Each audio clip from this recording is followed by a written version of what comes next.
on this night, no sir. We got one of the great rivalries in Mid-American Conference history. Western Michigan, the defending conference champs, at home at Waldo Stadium, welcoming in their neighbors from 134 miles up the road, Central Michigan, the Chippewas in town in what should be a battle right down to the bitter end here at Waldo Stadium, all playing for the Cannon Trophy up for grabs tonight. Boy, this really is a great rivalry. They've been going at it 88 times they've played over 110 years. What's at stake?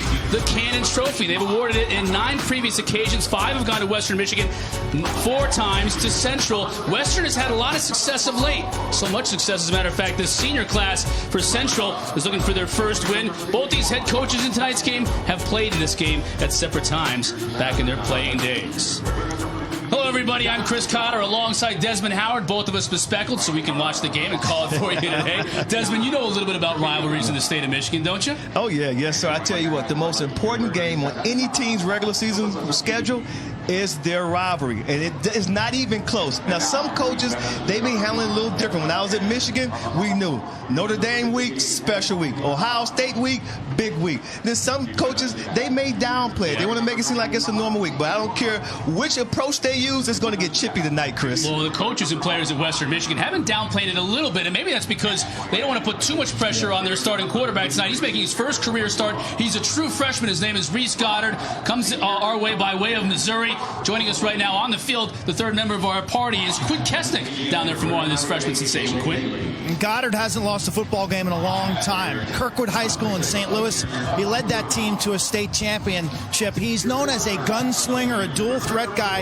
Head coach Tim Lester told me his focus tonight is just make sure that he stays like himself. He says if he's not smiling and having fun, I'm taking you out of the ball game. He plays with that high school swagger, and I watched his highlight tape. He's not afraid to take chances. He's got the body type, Chris, of a Baker Mayfield of Oklahoma or Trace McSorley of Penn State. Very stocky and strong. Yeah, you know, this team, Des, loves to run the football, and one of the things that Goddard is going to have is a dynamic backfield behind him to take some of the pressure off him during this game. He's very fortunate to have 2 really good running backs, Jarvian Franklin and Jamari Bogan. Franklin, he's the elder statesman of the group. He's put a lot of football here, really good in between the tackles, and he's an excellent receiver out of the backfield, great in pass pro. And Bogan's a guy who's very effective in short yardage plays. He can find a crease and explode right through it. 2 really good running backs for Goddard. Let's turn our attention to the Chippewas, and let's talk about this senior class have yet to beat Western in this rivalry, so it means a lot to them this game, and particularly Tyler Conklin. He's a tight end who lines up all over the field, really gives him a dynamic presence. Yeah, it's good to have Conklin back. He's a guy, it's almost unfortunate. It's like it's unfair to call him a tight end because he's so versatile, he's so dynamic. They're going to attach him, detach him, move him all around the field. He's a nightmare matchup for linebackers and safeties, and he's finally getting healthy now, so I'm really excited to see Tyler Conklin in this game tonight, Chris. Yeah, he missed the first 5 games of the year. The 3 games he's been back, 4 touchdowns for Conklin. So this guy can produce. Midweek Maction coming your way on ESPN.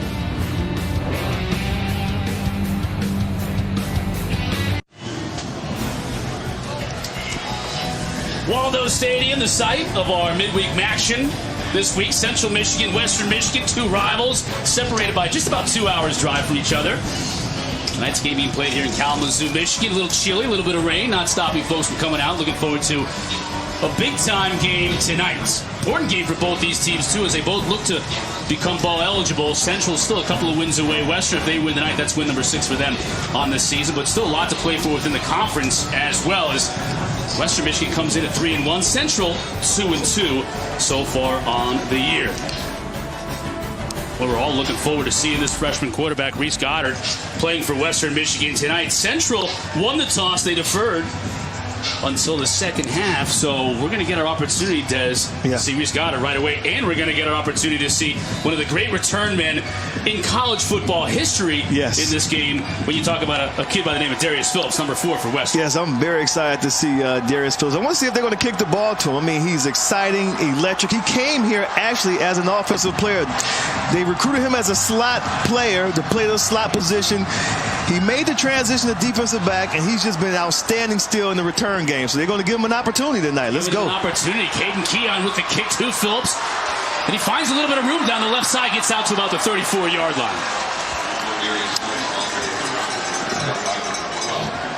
This Western Michigan offense is going to be led by Reese Goddard, the true freshman. Came in relief 10 days ago in their win against Eastern Michigan, but this is his first collegiate start. I tell you what, I'm so excited to watch this young man. After the coaches meetings we had with Tim Lester and the offensive coordinator Kevin Johns, they seemed kind of giddy to get this young man on the field and see how he was going to respond tonight.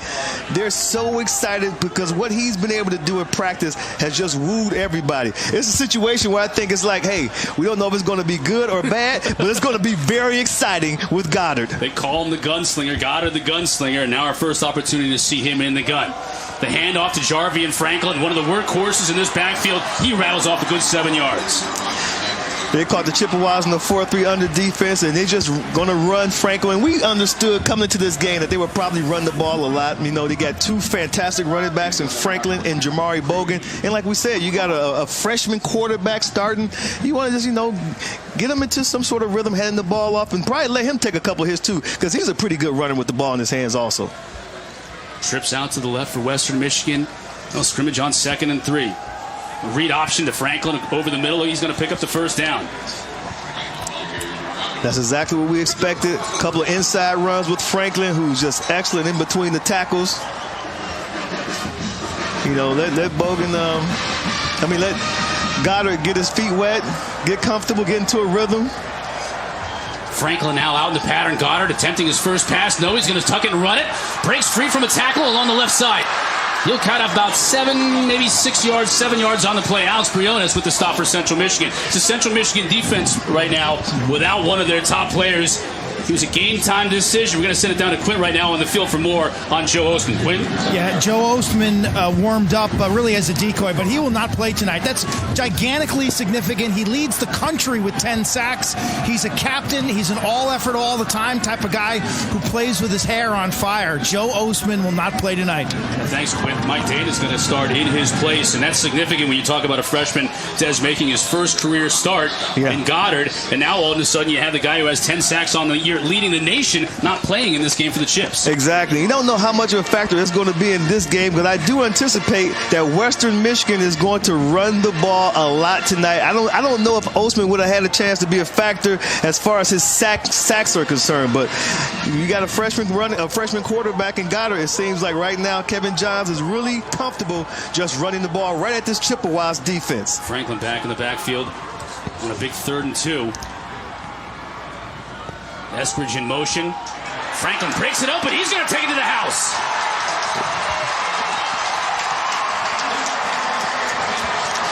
They just kept knocking on the door, knock, knock, knock, until it opened up. Like I said, Kevin Johns is really comfortable with his line, his offensive line, and his running backs. They're doing a tremendous job up front, and they thought coming to this game, and you look at where they were running the ball, to the right side where Ostman would have been. They're taking advantage of his departure, his absence, and a huge touchdown for Jarvian Franklin.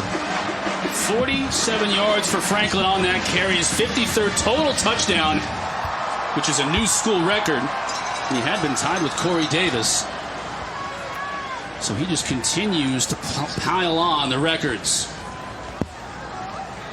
Josh Grant for the point after, splits the uprights, and just like that, the home team, the Western Michigan Broncos, break out on top. 7-0 after a 5-play, 66-yard drive. All of it on the ground. Yeah, exactly. And I think, like I said, they're comfortable with that. And you look at Jarvian Franklin, he's played a lot of football here. He's a senior. He's a leader, part of the leadership council. We had a great meeting with him yesterday. And he's an impressive young man. Very impressive. When he came into our meeting, I thought he was a GA just because of the way he carried himself. Very mature individual. But you know, this game means a lot to them. And it's really ironic to me how, you know, we're talking about, okay, this could be 4 in a row for your seniors against the Chippewas, and he's like, yeah, you know, this is great. But then we brought up the fact that you can send Central Michigan seniors out without ever beating Western Michigan. Then he kind of perked up, like, I like that better. Yeah, that kind of motivates me. So well, off to a good start tonight. He has over 4,300 career rushing yards, and as we mentioned, 53 total touchdowns. Mac Offensive Player of the Year in his freshman year back in 2014 when he was also the Freshman of the Year, obviously. Right, yeah. Had over 1,500 rushing yards that year, yeah. Derek Mitchell kicking off now for Western Michigan. back to receive. Jared Davis for the chips. Takes it over the 20, up about the 25-yard line. That's where Central Michigan will scrimmage for the first time today. Well, let's see if Central Michigan can answer that touchdown well of their own. Got Shane Morris coming out. He transferred from Michigan. He's man, he has a cannon for an arm. He's a lefty. So I want to see how they're going to play him with Tim Dough's defense. But he's a guy who's capable of making all the throws. I wonder how the weather's going to affect this game plan now for the Chippewas. Morris in the gun right away. The fake keeps it himself. He's going to get about 2, 3, 4. Still using that power on his feet. 5 yards. Counted off. So Morris, not really known for his legs, picking up a good gain on first down. Yeah, that's something that we really don't see Morris do a lot of, running the ball, a little zone read with Shane Morris. Maybe they're going to come out with a little wrinkle to try to catch the Broncos defense off balance. Good determination that time by Morris. Robert Spillane, really the leader on this Western Michigan defense, in to make the stop. But Morris is a big kid, man. He's 6'3", 210, and I was down there on the field before the game, and man, he has great size. Completion that time to Corey Willis. Just shy of the first down. It looks to be a third down and about 1 yard. And Corey Willis, for Central Michigan fans, used to seeing Willis in number 8. He's wearing number 21 tonight in honor of Derek Nash, who was a teammate of his. Lost his life to cancer back in 2015. Since that day, one player has been able to wear that number 21 jersey in every game. And tonight, Corey Willis, the senior, has that honor. They wanted to save it for Corey for a special night like tonight, a night against Western Michigan, a big rivalry, which they knew it meant a lot. And Ward is going to be stopped. Asante Brown comes crashing in from his linebacker spot on 3rd and short. Stuffed, and Western Michigan holds. Central's going to have to punt. 3 and out for Central Michigan. Not how they wanted to start the game. And this is a situation where the linemen were trying to pull. He actually ran into the back of his offensive lineman. They got to get out the way on that play. There's Darius Phillips back to receive this punt. 11 career returns for a touchdown for Darius Phillips. Yeah, I want to see if they're going to punt it to him. He received the opening kickoff, but let's see if they're going to punt it to him. Jack Sheldon, the Aussie punter, he puts his foot into it, but we have a delay of game. Play clock was winding down and couldn't get it off in time. If that was any indication before the whistle blew, they aren't going to punt to it. No, sir. Low line drives to the sideline. That's what it looks like. Our referee tonight is Amanda Sauer. There's no foul for delay of game. It is still 4th down. The officials were not in position to correctly officiate the play. 4th down.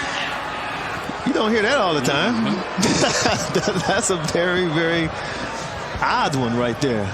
The officials were not in position. Tip your cap that they admitted they were not ready to go. Now they are. We'll just replay it. I'll give them credit for being honest, though. Penalty? Yeah. Now Sheldon puts his foot into it. A little low line driver. It's going to bounce. Will Phillips pick it up? He does pick it up at his own 16-yard line, going the other way. Now he reverses field, slips and falls before eventually falling at the 18-yard line. Gary Jones with the stop for Central Michigan, but Phillips makes it interesting. 7-0 lead for Western Michigan. As Jarvie and Franklin takes it to the house in this great rivalry.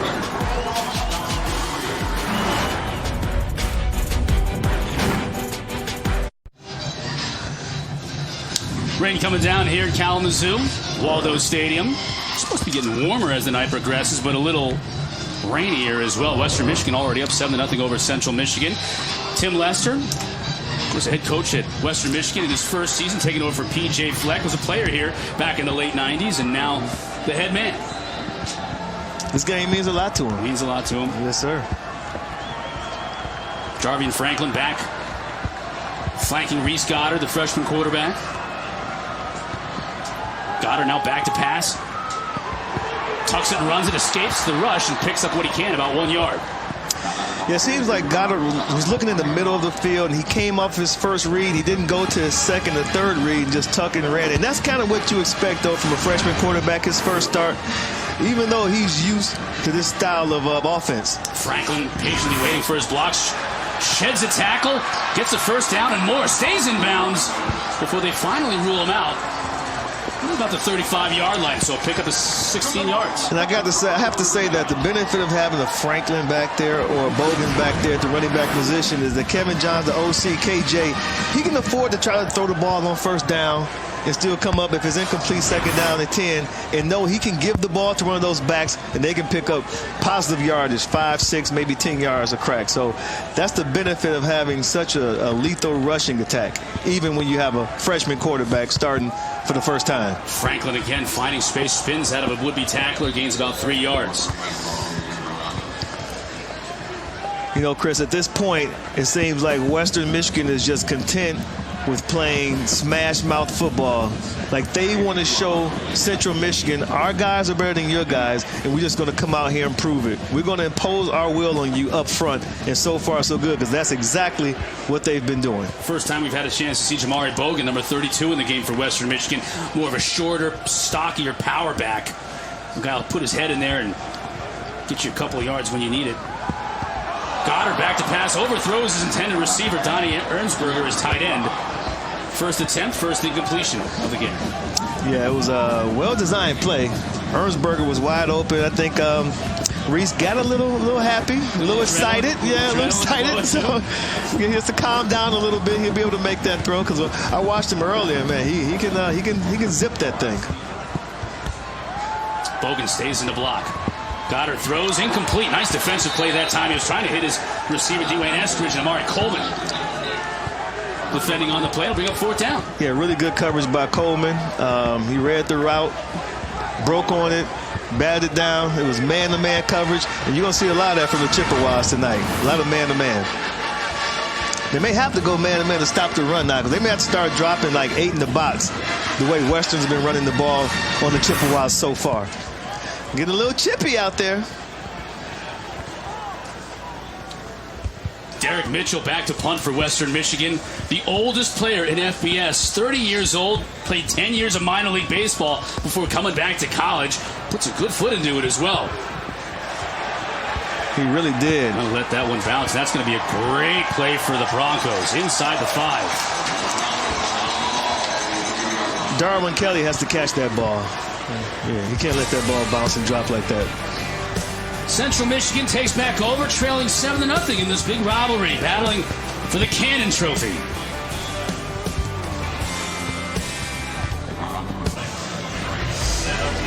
8:57 left in the first quarter here from Waldo Stadium. Western Michigan with a 7-0 lead over Central. Been a wild year for Western Michigan.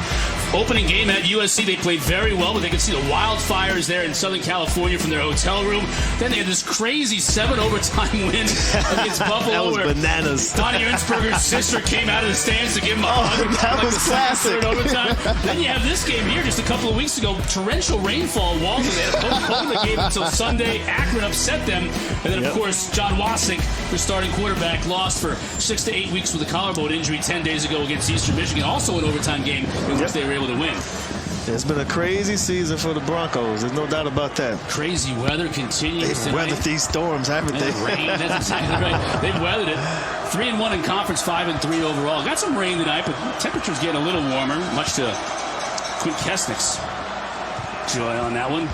Handoff over the middle. Nice little run that time by Jonathan Ward, starting tailback for the Chips. Send it down to Quinn, who's out there in the rain. Quinn? Easy for you to say that it's getting warmer down here, Chris. Temperatures are in the low 40s, and the rain has really picked up. And ball security for a guy like Shane Morris is going to be paramount. He's thrown 11 picks this season. His decision-making has been questionable at times, and he got a wet football to boot. Yeah, going double tights with Jonathan Ward back there in the backfield, with Robert Spillane with a fantastic tackle in the backfield for the loss. Yeah, Robert Spillane went on the blitz. He shot through the B gap and made a great tackle for loss. He's one of the team leaders too. Guy was very vocal, the emotional guy. He calls the defenses. He's going to be big in the game tonight if Central Michigan is going to keep the ball on the ground. And this is a big third day right here, deep in their own territory. See, Quint needs to understand, as long as the temperature, stays warmer, then the precipitation won't turn into snow like it did when we were in Columbus last Saturday. It was the craziest thing. Number 78 offense. Pass the distance to the goal. Remains third down. Amanda Sauer, our referee on the night, giving us the bad news for the Chips. They're going to back up even more. Half the distance to the goal. It'll be 3rd and 10. Not the start that the Chippewas wanted. They're going to have to come up with a good play, a big play now. This drive started off pretty promising, too, with a big run on the first down. Morris back to pass, surveying the field. Tries to hit his man deep, but out of bounds. Mark Chapman was already out of bounds by the time the ball came to his way. Stephon Claiborne on the coverage, so the Chips will be forced to punt from deep in their own territory. Yeah, I tell you what, the Broncos were in the man-to-man coverage. They cover 4, and I think Shane was getting nervous. Happy Feet standing in that end zone right there all that time, and they just threw it out of bounds. 2 possessions now, 2 3-and-outs for Central Michigan. So Shane Morris and company have yet to find their sea legs on this wet, soggy night here on the field at Walton Stadium. Jack Sheldon back to punt. And this time he had very little choice but to punt it to Darius Phillips. Let's see what Phillips can do. He takes it at his own 40. Can he get to the outside? No, he cannot. Fantastic defensive play that time by Central Michigan. You're not kidding, partner. That was a fantastic tackle in space against one of the best returners in the country. Daquan Jameson making the stop. 7-0. Broncos on top.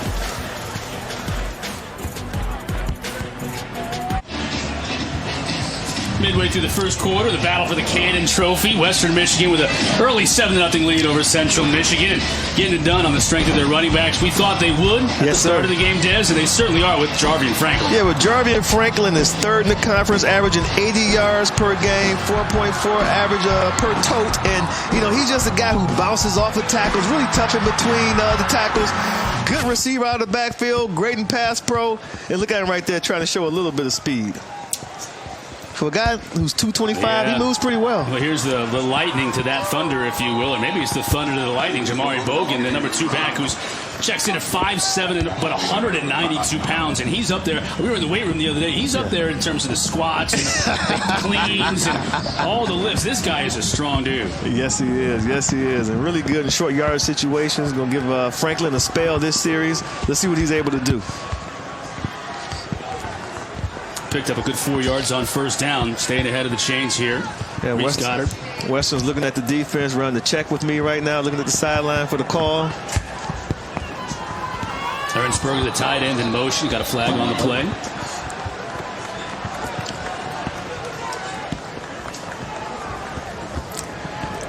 Odell Miller jumped off sides. He's a tight end, too. False start. Offense. Number 38.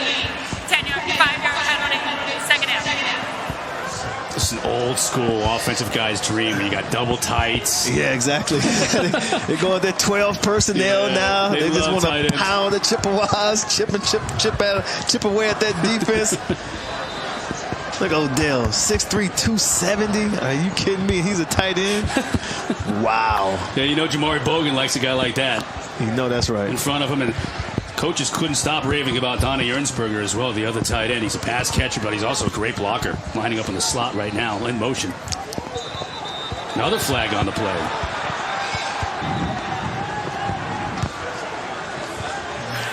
False start. Number 38. Offense. Odell again. 5-yard penalty. Remains 2nd down. What are they doing to Odell? It seems like the Broncos linemen are pointing at the Chippewas as if they're barking out the calls or barking out the snap count.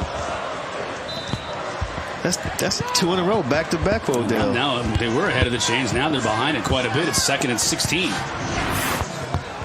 Odell Miller just went to the sideline to have a discussion with the coaching staff. Yeah, well, jumping off two times in a row. That'll get it done. Exactly. Bogan fake handoff this time, and Goddard tries to hit Ehrensberger, and a little too hot on that one. Yeah, high and hot. That one was coming in, and like I said, I think Goddard's going to have to just settle down a little bit because the 2 throws that he missed so far were both high heaters, so to speak.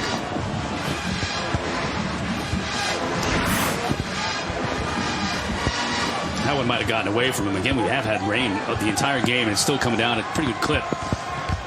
Dealing with a wet football. So 3rd and 16 now for Western. Clearly not in their wheelhouse in terms of what they want to do offensively. Goddard escapes the rush.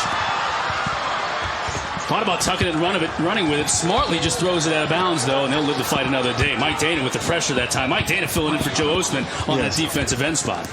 And the Chippewas defensive coaches are very excited about Dana. Say he's coming to his own right now, but I think you hit it on the head when you said it was a smart play by Goddard, because week in and week out you see quarterbacks in situations just like this, and then they either try to tuck it and run it or take a sack. For him to throw the ball out of bounds was a very mature play for this freshman quarterback, and like you said, they live to see another down. Let's find out what the officials are discussing here. We do have a flag down on the turf.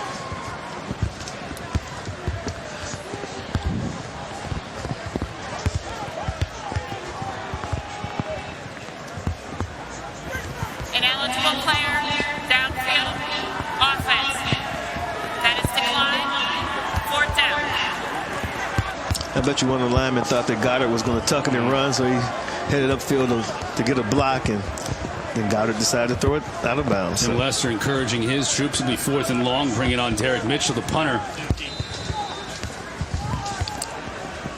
You know, the thing about Mitchell, outside of his age, being the oldest player in the FBS, is he's a left-footed punter too, and so the ball can take an awkward or odd spin sometimes. We'll see if Mark Chapman can handle it. He says stay away from it, and it takes a actual Central Michigan bounce. Checks back, and they'll put it in play at about the 27-yard line.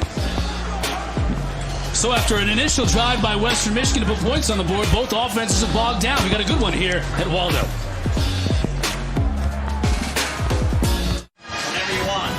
Broncos leading 7-0 here in Kalamazoo. How about this one, Des? Yes, sir. ABC on Saturday. Clemson, they got Kelly Bryant back, but they got to go to Raleigh to take on NC State. NC State, they had a pretty good defense now. They were exposed last week against Notre Dame, but Notre Dame's a fantastic team. Loves to run the ball. And then you got Virginia Tech, Miami, huh? Yeah, 3:30 for the first one. 8 o'clock for this one. Miami unbeaten. Virginia Tech just one loss. So both those teams in the ACC still alive for a potential playoff berth down the road. We have some outstanding games this Saturday. This Saturday's an unbelievable Saturday. This Saturday yes, and the sir. next on the 11th, too. It's going to be crazy. I can't wait. Romello Ross now in the backfield for the Chips, and Morris is going to go deep, and he's got a man. Can he stay in bounds? No. Out of bounds. Corey Willis, the intended receiver, just couldn't get that foot in, couldn't hold on to it as well. I'll tell you what, the Chippewas are catching the Broncos in the cover 4, and they tried to get it to 21, and he's taking a little bit off of it because he had a step or two on the defender. Gets keep it in bounds. A little bit more in bounds, that would have been a completion because he had him beat. Stephon Claiborne with the coverage for the Broncos, bringing up a 2nd down and 10.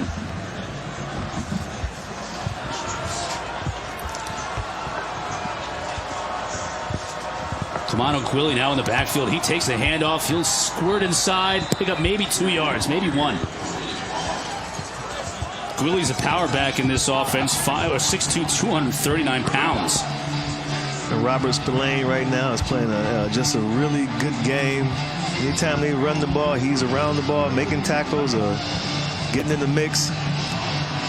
But the thing about the Chippewas, when they throw the ball on 1st down, it just sets them behind. They get behind the chains, and now they're 3rd and long. Tony Poljan, the backup quarterback, who also lines up sometimes as a receiver.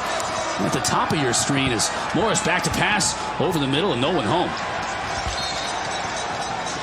Western Michigan came with the blitz on that play, 3rd and long. I can't blame Tim Dowse. Dowse said, listen, we're going to pressure. We're going to bring some pressure. You know, that's the type of defense that we like to play, and especially you get them in 3rd and long situations. He's going to dial up some exotic blitzes, and he did right there. Morris just 1 for 4 for 4 yards to start the game. And Morris has such a good arm that you don't want him sitting back there. You want the ball out of his hands as quick as possible, especially under these conditions. And if you're a Western Michigan fan, you want the ball in this man's hands as much as possible. Here, Darius Phillips again back to receive the punt, but it gets by him. That's a great punt that time by Jack Sheldon. That's an excellent punt right there. Low. Took a nice bounce for the Chippewas. Darius couldn't handle it. It's 61 yards and 61 net yards because you keep it out of the hands of the best returner in the game. Exactly. Right now, that's the ball game for the Chippewas. They got to keep the ball out of Darius's hands and make sure they play a field position game. Didn't Darius tell you something interesting? I loved hearing the conversation between you and he the other day as 2 punt returners when he said in high school he used to watch it bounce first before he would pick it up and run with it. Exactly, which really, really shocked me. I mean, he did that as a routine. Like, it's just not like, oh, you know, sometimes I would let it bounce and catch it. Other times I would catch it on the fly. Like, no, every time they punted the ball to this young man in high school, he would let it bounce and then catch it off the bounce. So what's working for him right now is certainly has had a lot of success. Broncos back with it now, 1st and 10 from their own 11. Franklin in this little stretch play right here uses his power to bounce off a tackle, gains about 7 more yards. A lot of the success of this running game is due to the fact that they have a veteran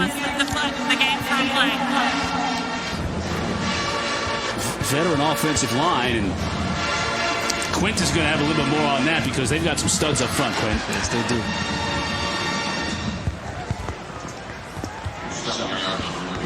This is not your typical MAC offensive line, Chris.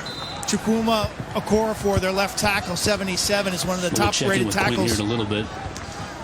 Chukwuma Okorafor is the man you're looking at right now, and that is a mountain. 6'6", 330-pound senior. Left tackle. Mel Kiper Jr. has him number 5 on his list of draft-eligible tackles. Is Franklin again on the outside. He's got a lot of room to roam. Beyond the 35 out to the 37-yard line. They called the Chippewas in the 4-3 over defense, and I tell you what, Franklin is just doing a really good job of picking and choosing his holes, his lanes. He almost got caught right in the backfield right there for a loss. Really good footwork, switched the ball to his left hand, got around the edge. Not a guy who's known for his speed, a power runner, but he knows how to get around the corner. Franklin's big day continues. 8 carries, 104 yards already, has that long scamper for a touchdown. This time Goddard keeps it wide open that time to the tight end, Ernsberger. Another first down.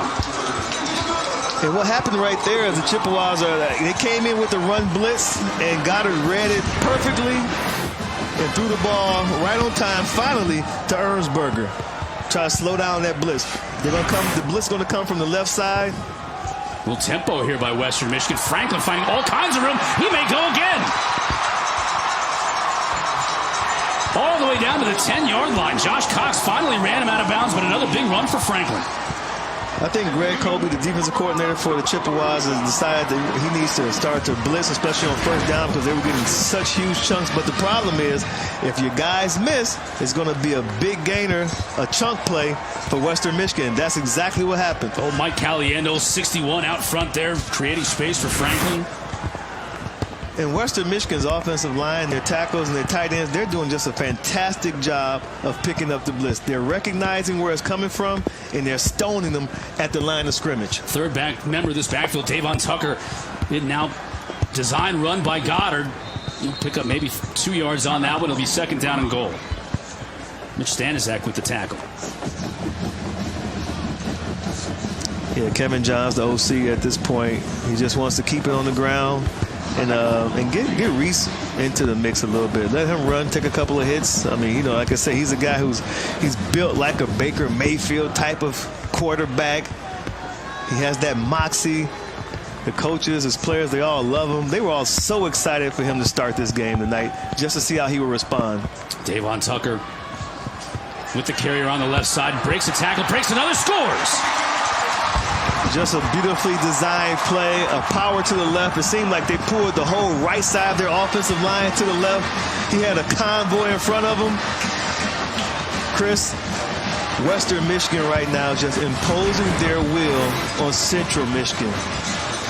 And it all starts at the line of scrimmage. Pulled the right guard, the right tackle. They're picking up blocks. And Tucker did the rest.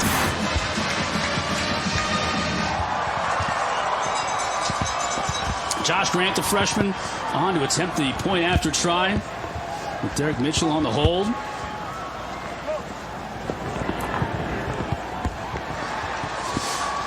Grant splits the uprights, and just like that, still 2:26 left to go in the first quarter here. Western Michigan using the ground attack to just grind it out against this Chippewa team. And you know, Greg Colby, the defensive coordinator, has got to figure this out. Yeah, no, he has to. And you know, he's going up against the team that's ranked 2nd in the conference in rushing offense, averaging 235 yards on the ground per game, about 5 yards per crack. You know, so this is who they are. This is what they do. And coming to this game, I mean, Greg Colby knew what he was up against. This defensive line and the linebackers, they're going to have to respond a little better moving forward, or this can get ugly quick. Let's take a look at Tucker's 8-yard touchdown run on that last play. And you can see the offensive line. Des, you mentioned it. Chukwuma Okorafor, big old number 77 here on the left side of your screen. Quinn, what do you got? Yeah, he's not your typical MAC offensive lineman. There's 15 NFL scouts and 2 GMs. The New York Jets and Pittsburgh Steelers are here tonight to watch him play. He's a top-rated tackle in the country, top 3. He's got great length, 84-inch wingspan. He's a former soccer player from Nigeria with great footwork. He's the star of this game in their eyes. Derek Mitchell puts his foot into it, and Gerard Davis is going to receive it at his own 6-yard line for the Chips. Brings it out to the 26, and that's where Central Michigan will try and get something going offensively. It hasn't been a whole lot of fun for Shane Morris and company so far. No, it hasn't. Not at all. And Chooks, the offensive lineman that Quentin was talking about, really, really good for footwork because he used to be a soccer player. Didn't start playing football until when he got to high school. Didn't even really understand the sport. Picked it up quickly. Started off as a guard. Grew a couple of inches his junior year. Started playing tackle. And now he has half of the scouts in the NFL here to see him play tonight. Jonathan Ward on the swing pass has some room, and he may go to the distance too. Into Western Michigan territory, finally forced out of bounds by Stefan Claiborne at the 32-yard line. Jonathan Ward is an exciting runner. He's special with the ball in his hands. He's another guy. They're going to move all around the field tonight. He's listed as a running back, but they put him in the slot. They're lining him out wide, throw the ball to him.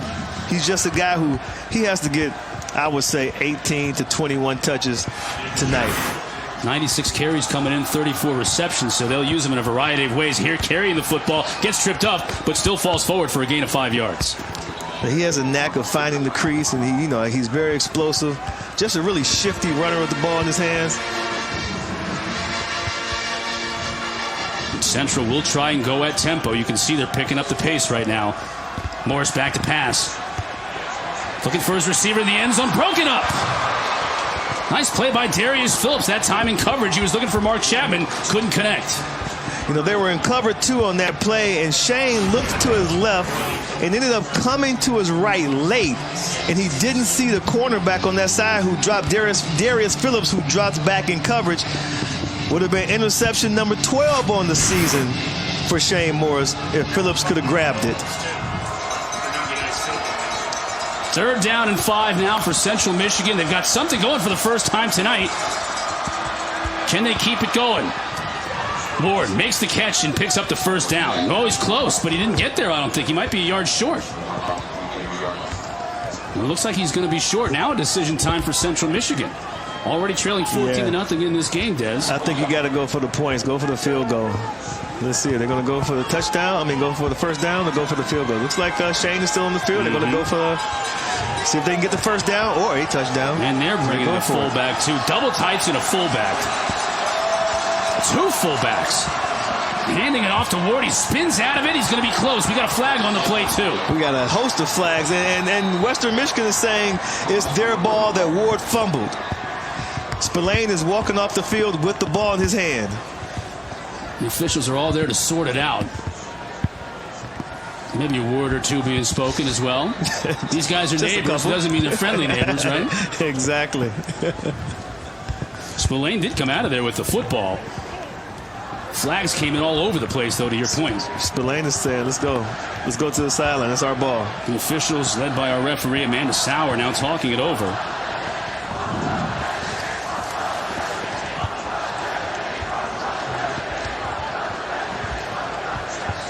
There was such a pile of humanity in there. You couldn't see what took place, what happened.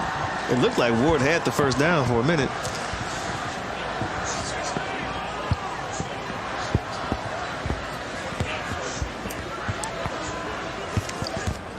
Both our head coaches, Tim Lester, John Bonamigo,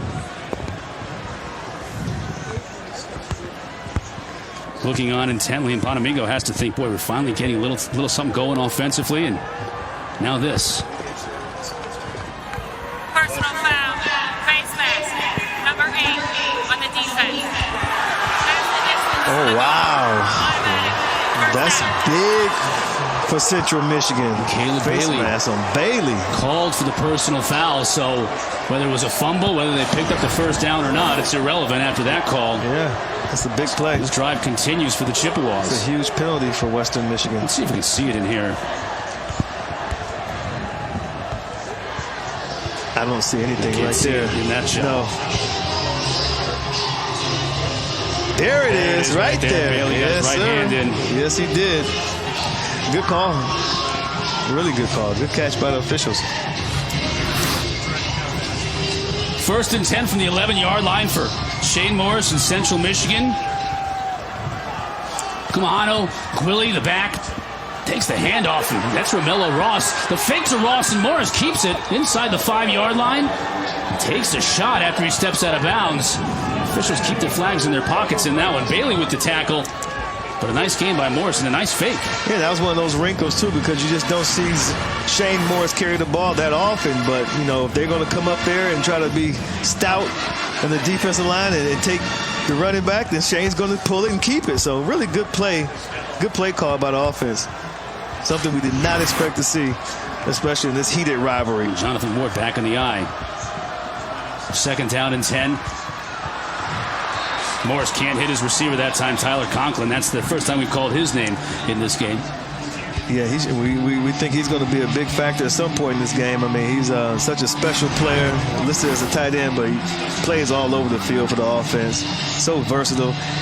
He was on the field earlier before the game with his shirt off, all tatted up, hair in the ponytail, just looking the part.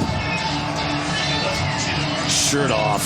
Yeah, just 38 degrees and raining out. Didn't care. No, not at all. Big 3rd down here for Central Michigan.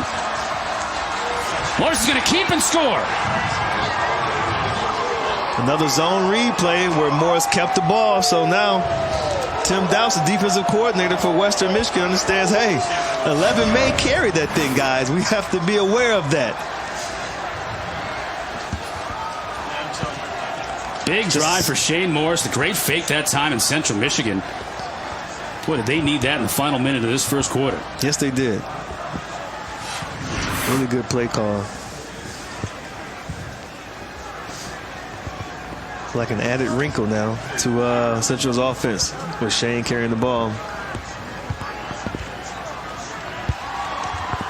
Michael Armstrong with the PAT, and just like that, Central Michigan right back in this one. A minute left to go in the first quarter of Waldo, and they were down 14-0, and Western was running all over them. Yeah.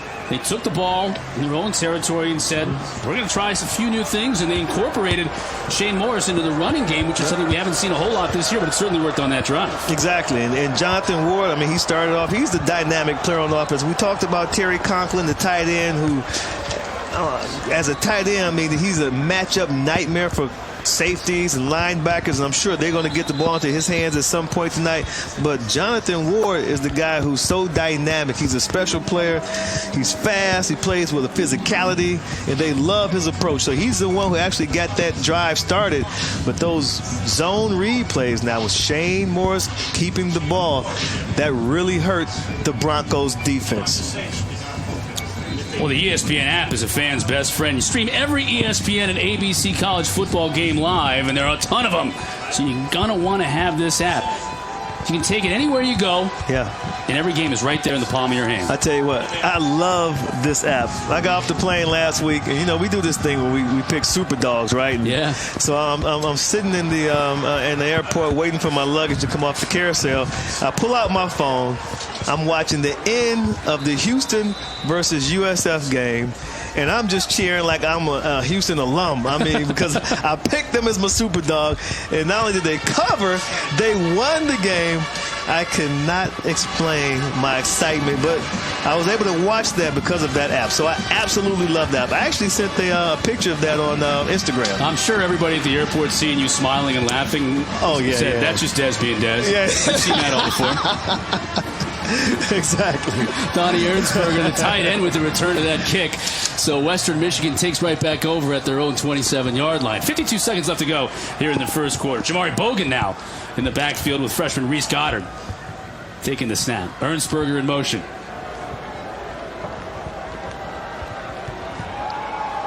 Bogan with the carry. Still more room for Western Michigan running backs. Bogan taking it all the way out to the 46, a gain at 19.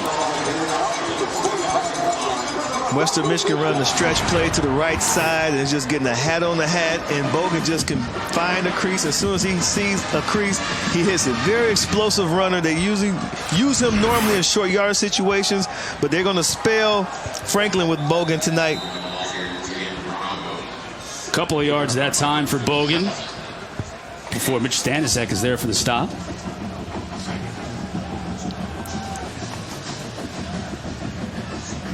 See, Mike Dana's trying to get in on the action too. You know, he's replacing Joe Osman, who's not playing tonight because of an injury. He leads the nation in sacks.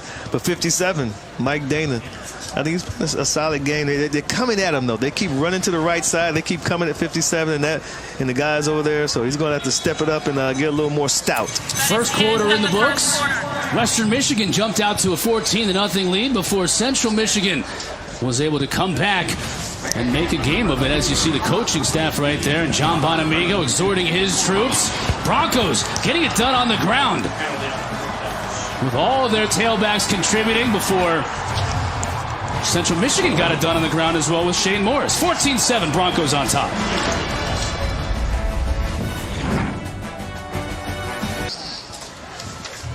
Beginning of the second quarter here in Kalamazoo, Waldo Stadium, home of the Western Michigan Broncos.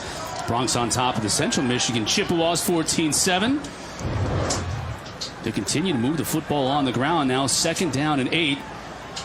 Jarvian Franklin is already off to a fantastic start. His 20th career 100-yard game through one quarter. You know, this game means a lot to him too as a senior. He wants to go out with never losing the game against the Chippewas, but also send their seniors out with never winning a game against the Broncos. That meant a lot to him. Goddard keeping it along the right side. He's going to pick up close to a first down before Mike Dana tracks him down. Looks like he might be, he got the first down. Officials moving the chains. No, he did not. 3rd down. My mistake. 3rd and inches. He looked very close. I'm surprised they didn't measure it, but you know, Goddard is a guy who can run the ball pretty well too. You know, he's really comfortable in this offense because he ran an offense similar to this in high school. Moving the pile forward. Look at that offensive line. Look at big old 77 there pushing it forward. That's going to be enough for a first down. Now you can move the chains. Exactly. Chuk was about 10 yards downfield moving his man. He's just impressive left tackle, impressive football player to watch. Look at this push right here. Whoever lines up in front of him is in for a long, wet, cold night. Goddard now rolls back looking to pass with a shoulder fake. That one's going to be overthrown and picked. Sean Bunting with the interception at his own 5, and he takes it the other way. The Chippewas was in the zone. They were in the zone coverage. It was a double move, and Goddard pumped, and then he just let it fly. And he and the receiver, they just weren't on the same page at that point. Him and Eskridge.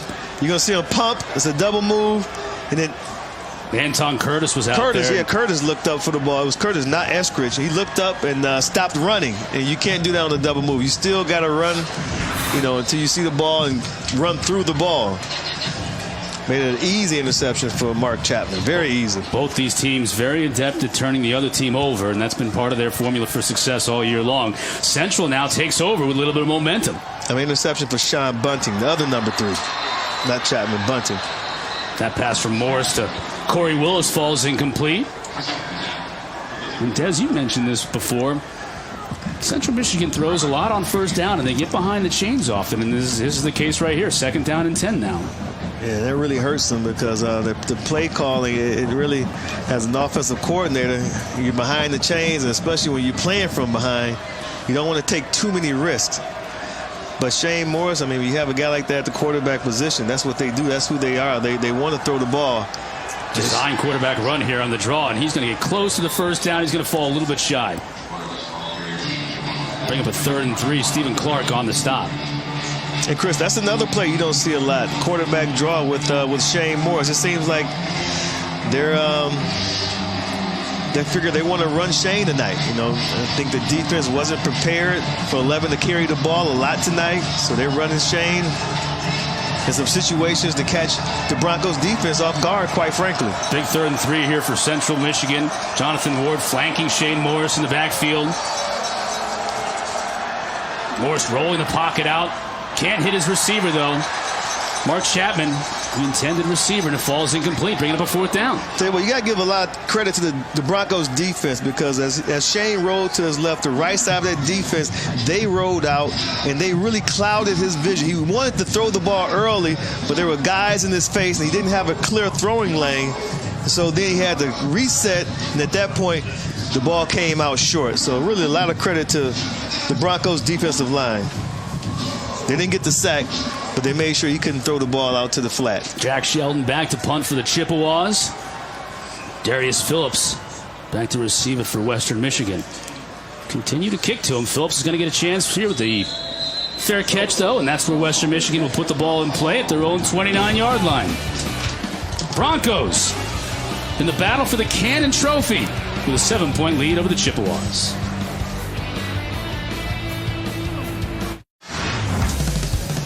Early second quarter, Broncos leading the Chippewas 14-7, and they're doing it, Des, on the strength of their running game. They average 235 yards a game. They already have 195. I know. They're well on their way to rushing over 400 yards. If this stays the way it's going right now, if they stay the course, and it's not just one running back, too. You have Bogan, you have Franklin, you got Tucker. Each guy's contributing, and like you said, they're second in the conference in rushing offense, and they're showing why tonight.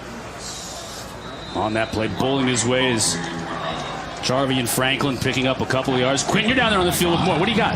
Well, Goddard comes over to the sideline and talks to Tim Lester, first-year head coach, after throwing his first pick. And Lester's been there, done that. He lost his first start as a Bronco. But I think Coach Lester's just got to stay patient with the game plan. He's got a great sense of identity, good offensive line, young receivers, experienced running backs, and a tough defense. Keep running the ball. And they do on this play as well. Franklin bounces off a tackler, still in the backfield, though, just puts his head down and tries to get back to the line of scrimmage. Mike Dana with a nice play that time in penetration. Yeah, I agree with Quint. If it ain't broke, don't fix it. Keep it on the ground. They try to get a little greedy in that last possession, and that's why the Chippewas walked away with their interception. But going tempo here on a 3rd and 7. Yeah, well, KJ, he likes to try to control the game with tempo. He wants to dictate to the defense with tempo. And when he wants to run tempo and he wants to slow it down, and seems like it caught up with him on that play right there. Caught up on that one. Mike Dana and Nate Brisson fast with the sack. And Central coming up on defense, forcing a punt. And Central, defensively, they want to get Western Michigan into huge down and distance situations, 2nd and long, 3rd and long situations, because that's when they can pin their ears back and attack this freshman quarterback, Reese Goddard. Mark Chapman, a good look at him returning this punt for Central Michigan. Derek Mitchell back to put his foot into it, and he does. Chapman back to receive it at his own 33, lets it go. That was a bad decision by Chapman. He should have caught that in there. At least a fair catch, you know. Yeah, it should have been a fair catch on that play. And you see he's kind of disappointed with himself because he knows I should have caught that ball. 58-yard punt that time by Derek Mitchell. Both these punters have been outstanding in this game in terms of flipping the field and forcing the opposition to go a long way, which is what Central Michigan is going to have to do on this drive. Let's see if Central Michigan is going to come with some more wrinkles offensively. I mean, we've seen Shane Morris run the ball in this first half more than I've seen him run the whole season.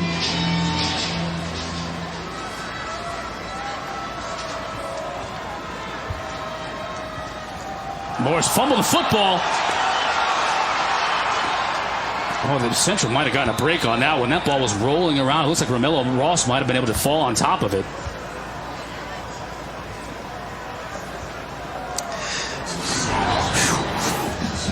Yeah, I think they got lucky on that play. There's another zone read. And at the mesh point, he didn't know if he wanted to keep it in there, if he wanted to take it out, if he wanted to pull it.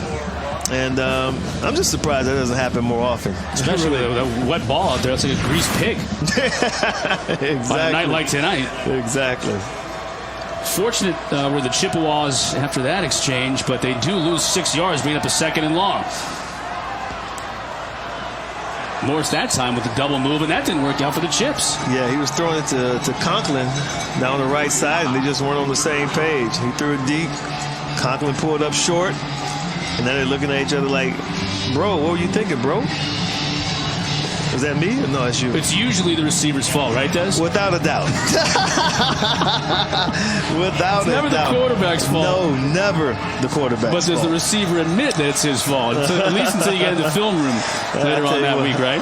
Yeah, exactly. I saw Conklin earlier. You know, he was all tatted up and shirt off and ponytail, so Shane may be saying, it was me, bro. It was me. My fault. Romello Ross on the carry on 3rd and long. Draw play right there. Drake Spears with the tackle, and Central just trying to get out from the shadow of their own goalpost. They'll be punting from inside their own territory deep.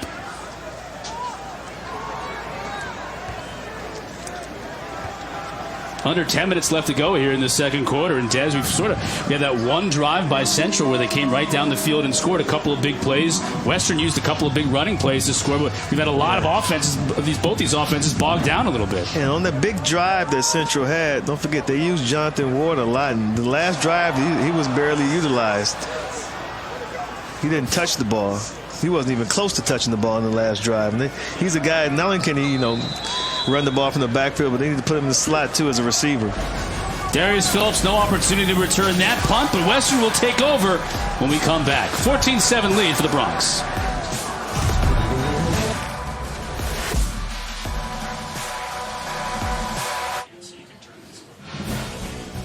Broncos leading the Chippewas 14-7. This is not a view of the area just outside of Waldo Stadium here in Kalamazoo, Michigan. That is Nassau, Bahamas, where it is a gorgeous day. And we show you this because the Bahamas Bowl is a tie-in to both the MAC and Conference USA. And these two teams both have been to the Bahamas Bowl, Western Michigan and Central Michigan. Remember this game a couple of years ago? Central Michigan and Western Kentucky.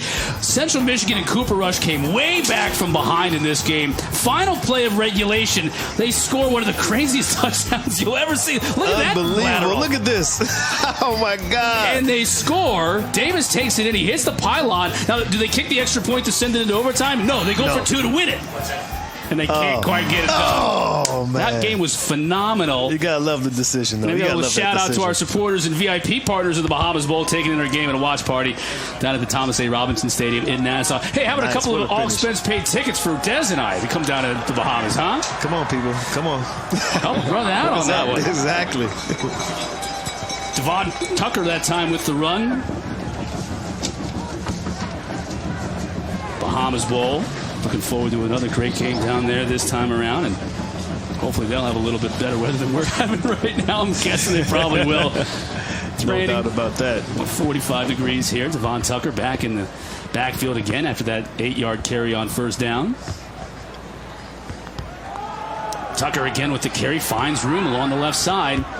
It's going to be another first down for Western Michigan before Malik Fountain makes the stop. I tell you what, Western Michigan's going with their power game right there, but Josh Cox, the safety for Central Michigan, he's going to have to come down and be a little more active in the running game. He came down on that play. They're going to have to put 8 in the box because now they're starting to go tempo again. Now Western's going a little tempo, a little check with me. They're still going to check with me. At this point, it's almost like it's not an RP. It's like, do we want to run to the left or do we want to run to the right? Tucker now to Goddard's left. This time they'll go Eskridge on the end around, and he's got some space. Gain of about 7 yards on first down. And I'm going to tell you what made that play work, what made that play go was number 22, Davon Tucker. He came up with a big block on Mike Dana right there. So Eskridge could turn the corner. Eskridge wouldn't have got that corner without that block. Really good block by Tucker on Dana. Tucker now lining up behind Goddard in the shotgun. Little pistol formation here. And that's the thing about these running backs too, man. They're just not good runners with the ball in their hands. They're excellent blockers. They're unselfish. They're selfless. Tucker stretches it to the outside, bounces it for a first down. Man. You got 3 running backs like that on your roster. I mean, why would you throw the ball? Especially with the elements that we're dealing with tonight. And your offensive line right now is imposing their will And backs are relatively fresh. Yeah. I mean, Jarvin Franklin coming back in the game. He has over 140 yards rushing in this game, but he hasn't been used a whole lot here over the last couple of drives because Tim Lester and Kevin Johns have been able to rotate other backs in. He talked about that, too. He said as a freshman, he carried the load, had over 1,500 yards. He was freshman of the year, offensive player of the year and all that. But he was really beat up because he carried such a load. He was happy to get the other running backs on the roster like a Bogan and now Tucker, guys who can give him a spell. Even Bellamy, who isn't playing tonight, those guys, because it keeps them fresh and then they get stronger as the year grows older. Donnie Ernsberger, the tight end, on the receiving end of that play from Goddard. 2nd down and 4. Franklin looking for a crease, can't find much, still gets a couple of yards out of it. Darwin Kelly on the stop.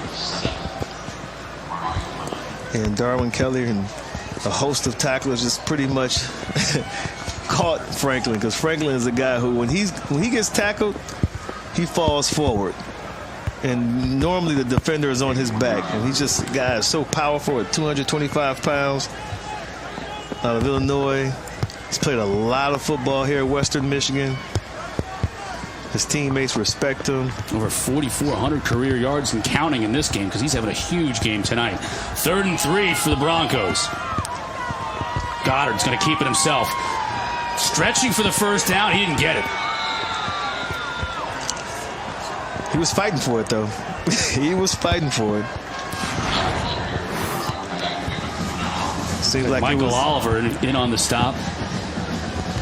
He was trying to run over there behind Franklin, but it was such a mass of humanity over there that he tried to cut it up and didn't get the first down. Nice play by Oliver. Getting penetration, breaking that play up. So Western's going to go for it here at 4th and 1 from their own 33. 50-yard field goal from that spot, and Tim Lester says, let's talk about this for a bit. This is the first 30-second timeout of the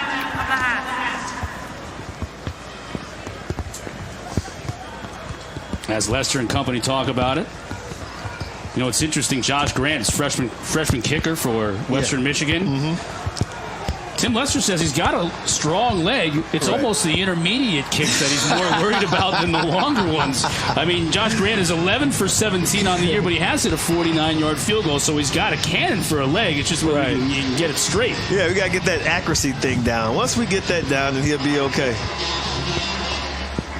14-7 the lead right now for Western Michigan, facing a 4th and 1 from the 33-yard line of the Chips. We'll be back with more. Molly McGrath and Trevor Matich here at the half. We're going to break down all the big Week 10 matchups, and we're going to get inside this guy's head in the mind of Matich. Yeah, and we'll show you how Oklahoma State quarterback Mason Rudolph gets inside defenses' heads. Now, I've got to say that, Desmond, if you guys do go to the Bahamas Bowl, will Connor prepare with a spray tan or the tanning booth? I need something. I tell you what, I need a lot of 50, SPF 50 if I go down there right now. 4th and 1 for Western Michigan. Looking forward to seeing you guys at the half. Quinn, what do you got for us? Well, I think the weather conditions dictate that they're going to go for this on 4th down, and Coach Lester loves his right guard, Luke Juriga, and his center, John Kenoy. Okorafor is the hype guy, but look for them to run right. And we'll see if they do that with Franklin now in the backfield. Franklin keeps it. He's got the first down and more. Falls forward for an extra 3 yards, and Western Michigan keeps the drive going. Look at Quint Nostradamus down there. Exactly. Right behind Juriga and Kenoy. Yes, sir. All max Just center. like Quint said. And when you got Franklin in the backfield, why wouldn't you go for it on 4th and 1? Come on.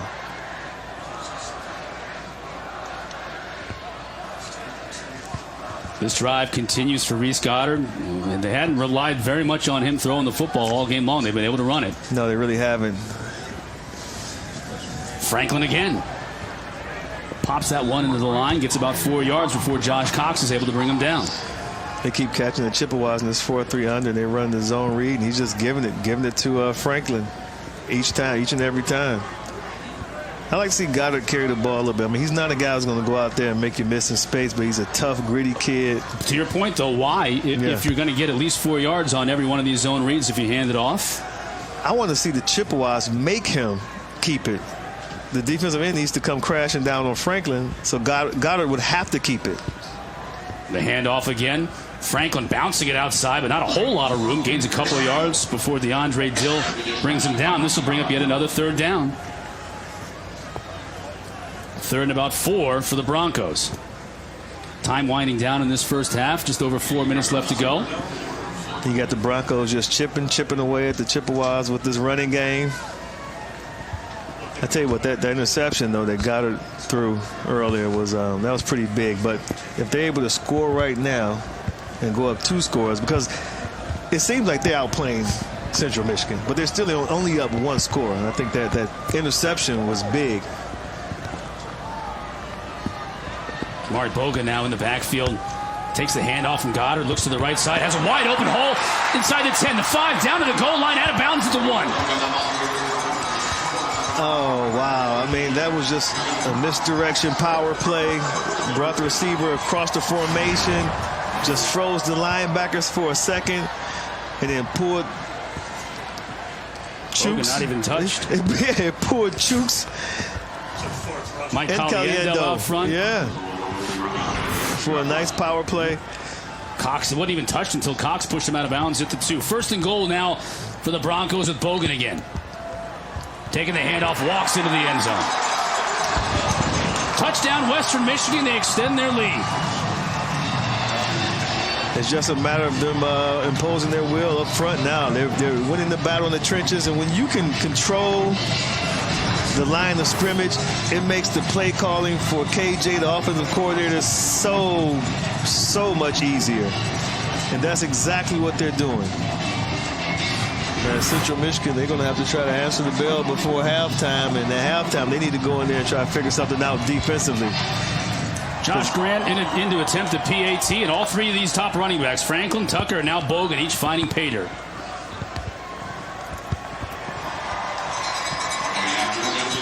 (21-7) the score in this rivalry game. The Cannon Trophy up for grabs, and so far it's been all Broncos on the ground.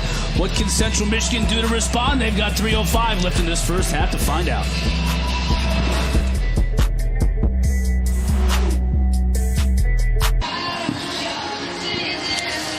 This weekend is massive in college football. Massive. As we look at a rainy night here in Kalamazoo, Michigan. ABC, Clemson, and NC State. NC State still controls their own destiny in that side of the ACC. That'll be at 3:30. And then 2 teams still alive in the playoff, undefeated Miami and Virginia Tech with just 1 loss at 8 o'clock on ABC. Don't forget, you can see both those games streaming live on the ESPN app as well. It's a good look at Derek Mitchell right there. Oldest player in FBS at 30 years of age. Played minor league baseball. 240 career hitter at 88 home runs in 10 years. Yeah, you know there's a storyline behind it when you go to the player meetings and the punter is in the player meeting. And part of the leadership council. Yeah, exactly. Well, I mean, he's 30 years old, so he has a little bit of wisdom.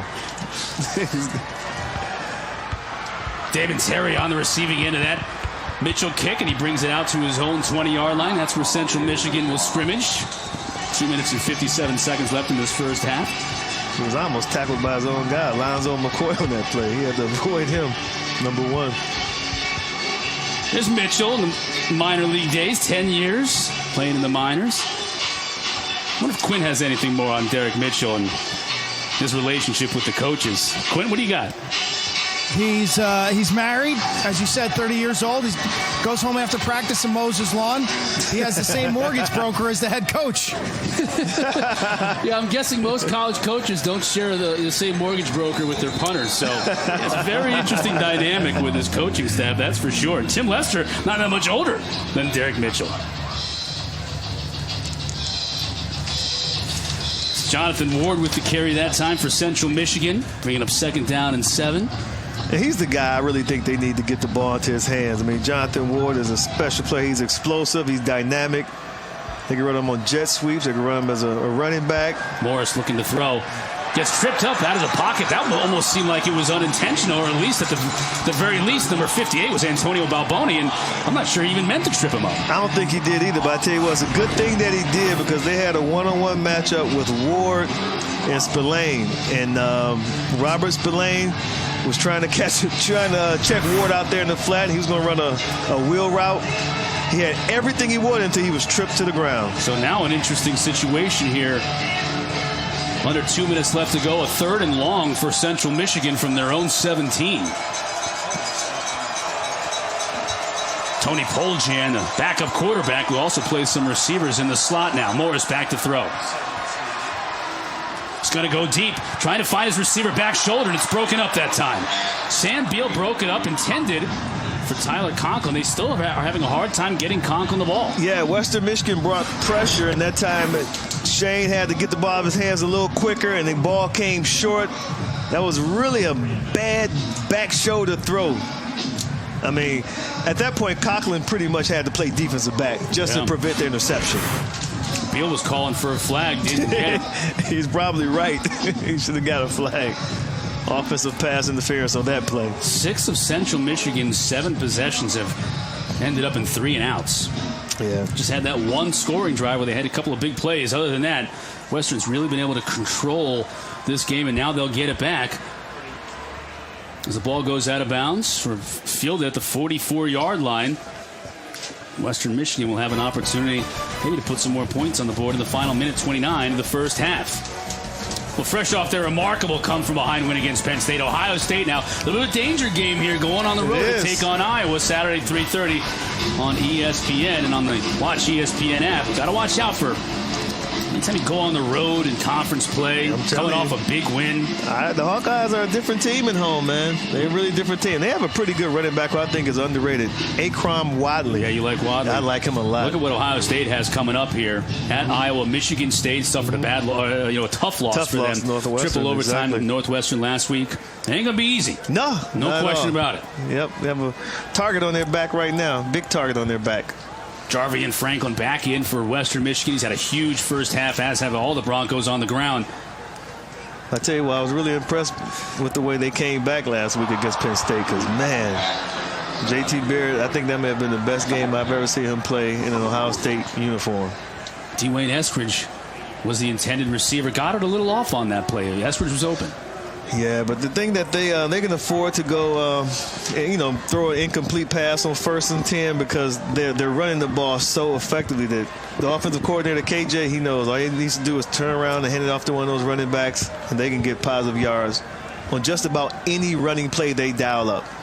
2 passing plays in a row, though. Goddard flushed out of the pocket now. Rolling and throws a pass, dangerous pass, but gets it into the hands of his receiver. They're going to be losing yards on the play, though. Josh Cox coming up to make a nice play defensively. Mike Dana as well forcing Goddard out of the pocket. Yeah, that play was destined to fail from the word go. Doomed, if you will. Yeah, it was right there. They got pressured, and they read the screen, and they start to run towards the screen, and that was a dangerous pass, like you said. He should just threw it at the running back's feet, threw it at Franklin's feet. Josh Cox, the senior veteran out of Warren, Michigan, 9 career interceptions, tracking down Franklin on that play, forcing a 3rd and long here as the clock winding down. 41 seconds left to go in the first half. See what Western Michigan opts to do here on 3rd and 11. About as safe a play as you can imagine. Handing it off to Jarvian Franklin. Mitch Stanisiak there with the stop. It's going to bring up 4th down, and Central's going to call a timeout here, maybe hoping to do something in the final 30 seconds.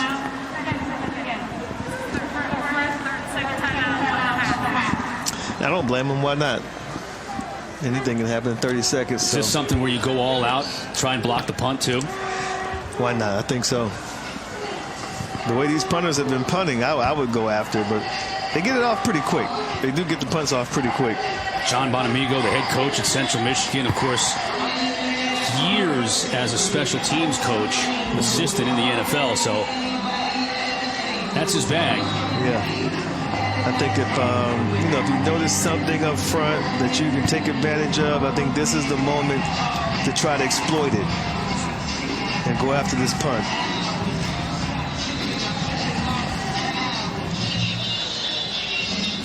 Derek Mitchell will put toe to leather.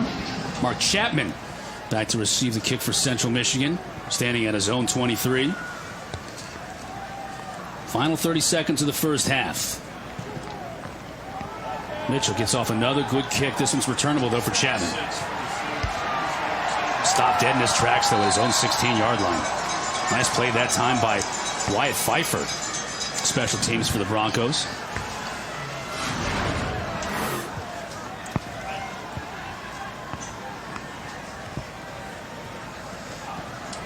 There you can see Chapman looking for some room, couldn't find anything. Yeah, good job of securing the catch. Catching the ball from a left-footed punter in the rain. Not the easiest thing to do, trust me on that one. So final 20 seconds of the first half. Central Michigan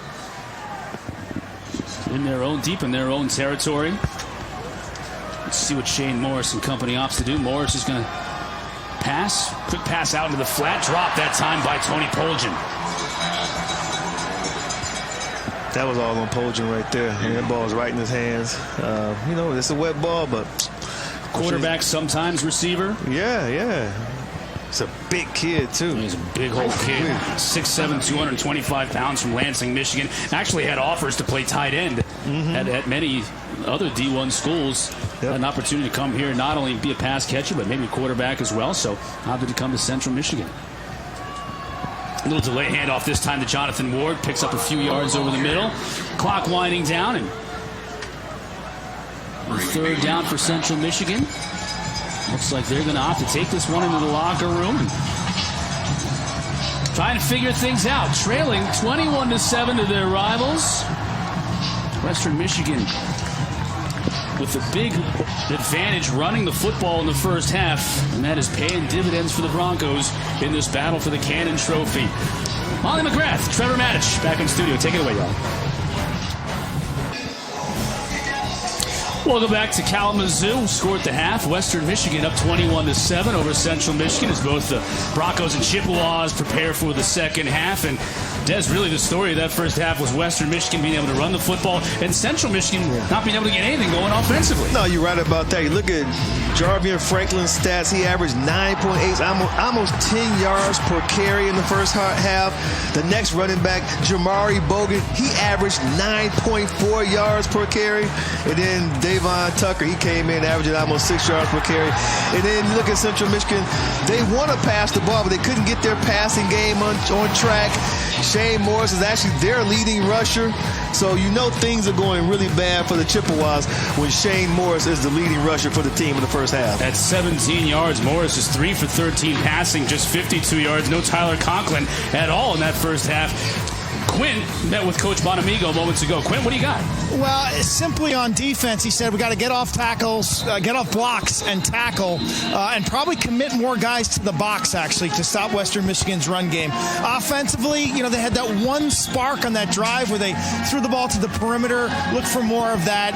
He said they've had guys open, but the conditions are so brutal down here that Morris was off target. You know, as the conditions deteriorate, this league becomes a running backs league in November. It becomes a running league when the weather's poor, and I think that's what you're seeing tonight. And clearly that falls into Western Michigan's favor. Thanks, Quinn. And Harley Sequin down there with that camouflage hat he's wearing. Blends in with the field very nicely. Quinn, of course, always has to deal with the weather, as do both of these teams. Which we kick off for the second half. Central deferred to start the game, so they'll get the ball to start the second half, and a good return this time by Gerard Davis. Takes it out to about the 28-yard line. Nice, solid return by Davis. Now let's see if the Chippewas offense can come out here on the field and build off of such a nice return.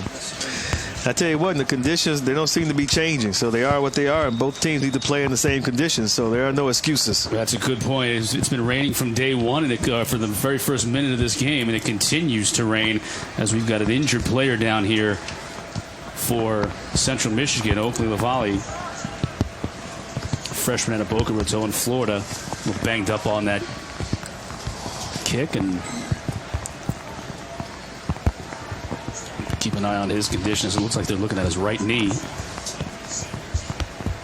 21-7 our score here. Very early moments in the second half. We'll take a quick break. We'll be right back to Waldo Stadium after this.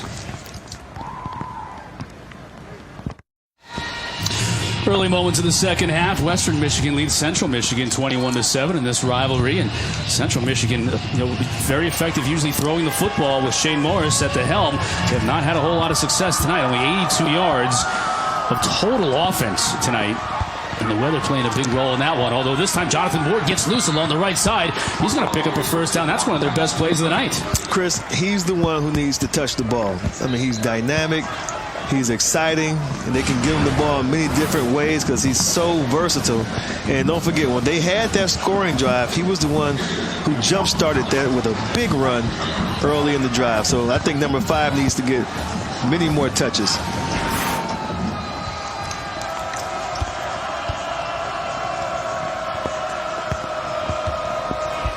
Conklin in motion.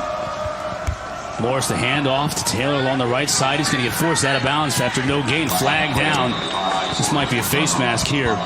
Andre Turner eventually forcing Ward out of bounds. Let's see what the call is. And even lose a couple of yards on the run. Personal foul. Face mask. Number 5 on the offense. 15-yard penalty. Oh, wow, it was on Ward. It was a face mask, but it was on Ward. 2 number 5s involved on the play, and it's, it's the one in yellow who gets 5. flagged. Yeah, he had his hand on it. Had the hand on it. Now let's see if he pulls it. There There it is. There it is, exactly. That. Ooh, wee, that was. Yeah, good job by our they had to replay call guys that getting that one in there. That was too obvious, too. You can't do that. You can touch the face mask, but you can't pull it down like that.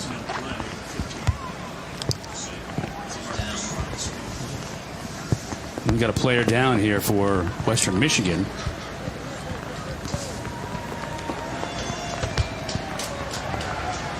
It's going to be Antonio Balbani. Left defensive end. He walk off on his own power, so that's at least good to see.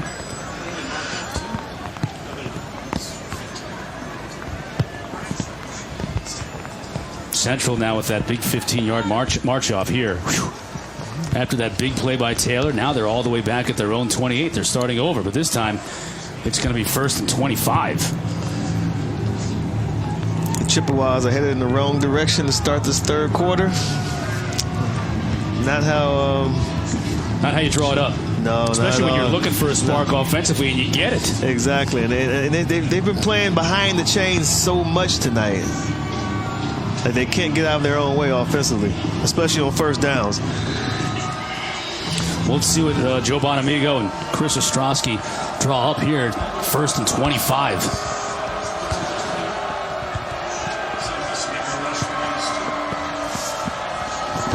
Ward back flanking Shane Morris in the gun. They hand it to Ward. He finds an opening, scoots through. Picks up about 8-9 yards before Malik Rucker is able to bring him down. He was that close to really breaking that one. And he's the guy on the offense who's a game breaker. I mean, if he gets out there in space, he's very fast. He has some jets. He's going to be very hard to catch if he gets to the second level. Very strong, too. Visible out of player. that first tackle attempt.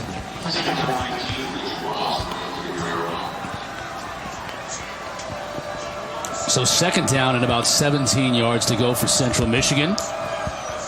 To try to extend this drive, first drive of the second half. Out to Conklin. First time we've called his name tonight in terms of making a reception, but it's not going to be for much of a gain. Asante Brown is right there to put the clamps on it.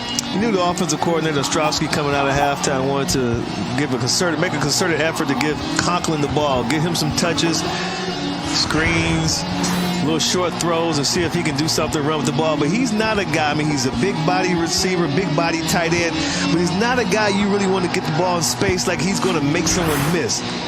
At the most, he may run you over, but that's about it. So you kind of want to give him the ball down the field so he can still keep that momentum going vertical. If he stops his feet and he got to put a move on someone, that's not his game. Not a whole lot of shake and bake right there. No, Ward sir. and Ross both now flanking Morris as he drops back to pass.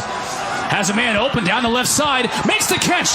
That is the 30-yard line inside the 30 to the 25 and pushed out of bounds right there. That was Corey Willis. Finally, these two hook up downfield. They caught Western Michigan in the blitz, man-to-man situation, and Willis made just a fantastic catch. Excellent concentration on the ball with a defender between him and the ball. Look at that. Great job by Willis, just staying focused on the ball, concentrating on it. Really good job by him. 37 yards on 3rd and 17 to keep this drive alive. They needed that. They needed that in the worst way. Morris back to pass. Looking again for the end zone. Incomplete. Eric Cooper was his intended target. Cooper had a hard time with it. Sam Beal, nice job defensively. I tell you, that was another really good throw by Shane Morris. Threw it where only his receiver could catch it. Cooper had 2 hands on it, but just couldn't hold on. We understand, though, it's a little wet out there. I'm sure this isn't the first time these guys have played in the rain. And when you're in a rivalry game, a game this big, you got to make that catch. You have to make it. On the road, down 2 scores, that would have been tremendous for the offense. But I tell you what, I think Shane is starting to find a little rhythm right now.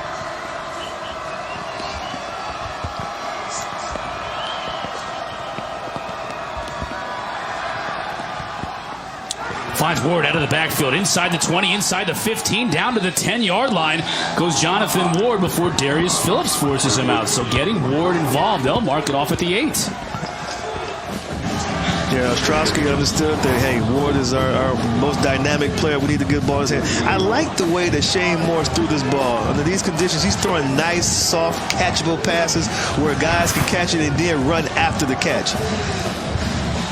First and goal for Central Michigan, their first possession of the second half. So certainly they made some adjustments inside the locker room that are paying off. This time Ward's going to attempt to pass, and it is incomplete. Conklin was the intended receiver, almost made a spectacular catch in the end zone. And Darius Phillips is like, man, look at my jersey. The guy almost took it off of my shoulder pass. Can I get a pass interference on the offense? Conklin is a physical player, and Phillips was between him and the ball. He pretty much just snatched Phillips out the way and came back to try to catch the ball. Phillips was like, what does it take to get a pass interference on this guy? Are you kidding me? No call, no harm, no foul, no catch. Bringing a second and goal right now for Central from the 8. Draw play. Morris Touchdown. Has a lot of space and will score. We saw them run the quarterback draw earlier. And like we said, Shane Morris right now, the little wrinkle in the offense, he's starting to run the ball more at this Broncos defense. And now it's just a 1-score game. Really, that's really good. Big for Central Michigan to come out, take the opening kickoff, and march down the field and get a touchdown. And convert a 3rd and long, and look at Taylor out there leading the way with the block. And yeah, just like you draw it up. He wasn't even touched. Untouched into the end zone. A career high 2nd rushing touchdown of the game for Shane Morris. Not usually his ballywick, but he's getting it done today on the ground and on that drive through the air as well, as Michael Armstrong converts the PAT. We've got ourselves a game here. 21-14 in this rivalry matchup in the MAC. Chippewas chipping away. Now down 7.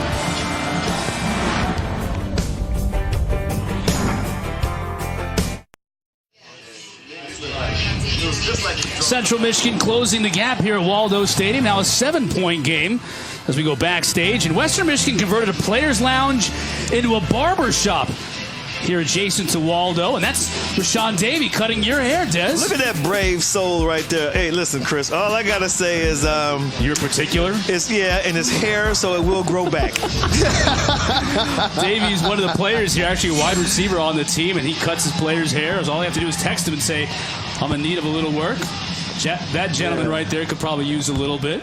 Maybe get the wall beard trimmer on with that guy. Exactly. I was asking him if I could get either the Mike Gundy mullet, which I had to grow the hair a little bit longer, but the Jesse Palmer. I kind of wanted to see if I could get the Jesse Palmer. Jesse Palmer, yeah, you can definitely do that. He's going to have the look to go along with that, too, though. They fall a little short in that area. Darius Phillips hadn't really been able to get loose returning kicks and punts tonight. He'll get an opportunity here. Or he won't. No, he will not. A short kick right there, taken off by the up man. Yeah. Got a little bit of space. Devon Tucker. Not bad when you can have a running back as one of your up men taking the kick and getting it beyond the 30-yard line. He took a pop, though.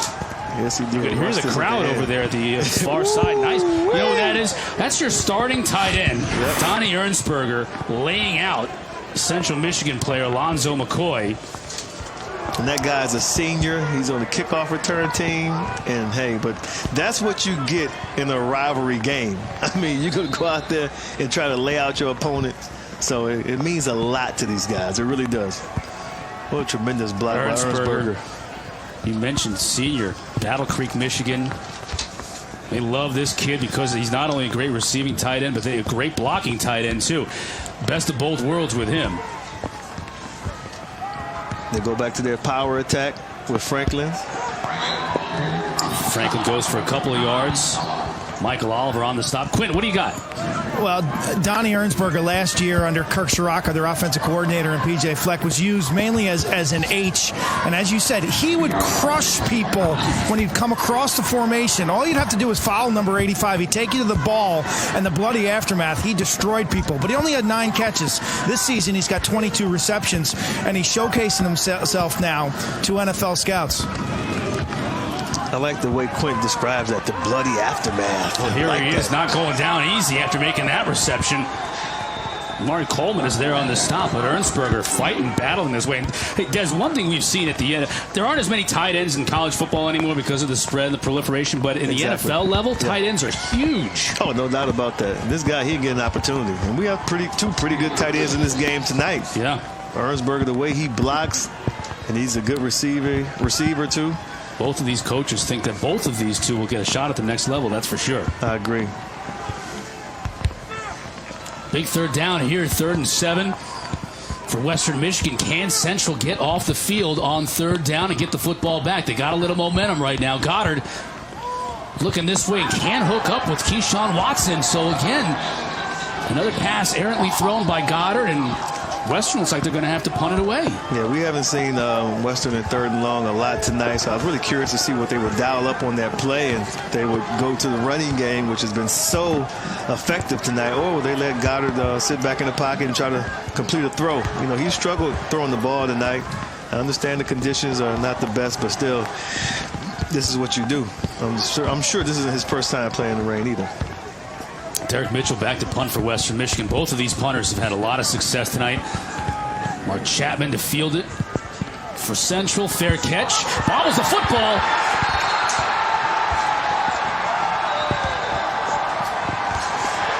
Waiting for the official signal. Looks like Western Michigan fell on the football.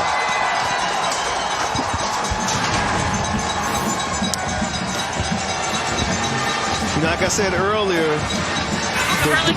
Derek Mitchell is a left-footed punter. Derek Mitchell is a left-footed punter, and the ball takes an awkward spin when the left footer kicks it, and then you add the conditions is wet.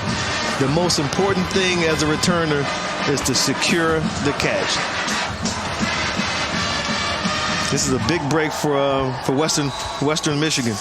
And a huge play for Central when you talk about a team that had all the momentum after stopping Western, scoring on their first drive in the second half, and now you get Franklin loose into the secondary. Picks and chooses his way, gets about 9 yards on that carry. For a guy who's 225 pounds, really, really good footwork in the hole where he was weaving in and out of trouble, getting away from defenders. Franklin's just a really impressive running back. So 2nd and 1, what do you do here if you're... Look at that. Look Kevin at the Johns weaving in and out. You put it up? Nope, you just hand it off. Easy right here. Forget him. Still doesn't go down. Works his way back across the field and picks up a nice gain on 2nd down. It'll be 1st and goal for Western Michigan. I know a lot of NFL scouts are here to look at Chooks, number 77, the left tackle. But you have to think that some of these guys are looking at Franklin, too, the way he runs the ball. He's so consistent, too. Great pass catcher. I mean, he's probably not going to catch many balls tonight because they don't really have to throw the ball. But great receiver out of the backfield. And then, you know, they got a pretty good running back in the NFL that came from the MAC. A guy by the name of Kareem Hunt. Plays for the Kansas City Chiefs. Used to play for Toledo. There's a lot of talent in the MAC. Yeah, Jarvian definitely said, definitely keep my eye on what he does. Bounces it outside, stiff arms his way into the end zone for a score. Chris, it was like he was just really playing with Josh Cox for about the first 3 or 4 yards, and he said, "Oh, things about to get real, son." And then he said, "I'm going to show you this Franklin strength. This is grown man strength right here." It was like a little light, stiff arm. Hey, okay, all right. I know you trying to stop me from getting in the end zone. Hey, buddy. All right. Well, listen. Switches the ball. Listen. This is about to get real, son. 2nd touchdown of the day for Franklin. 50th of his career. One of now just 5 players in MAC history with 50 rushing touchdowns. What a career, and what a night he's having. Yeah, definitely. Big night against his rival, Central Michigan. Josh Grant with the PAT. Makes it 28-14. Western Michigan takes Central's first blow in the beginning of the second half and delivers one of their own. Thanks to Jarvian Franklin's second score of the day. Broncos by 14. Coming off a statement win, you either build on the momentum or watch your playoff hopes fade to black.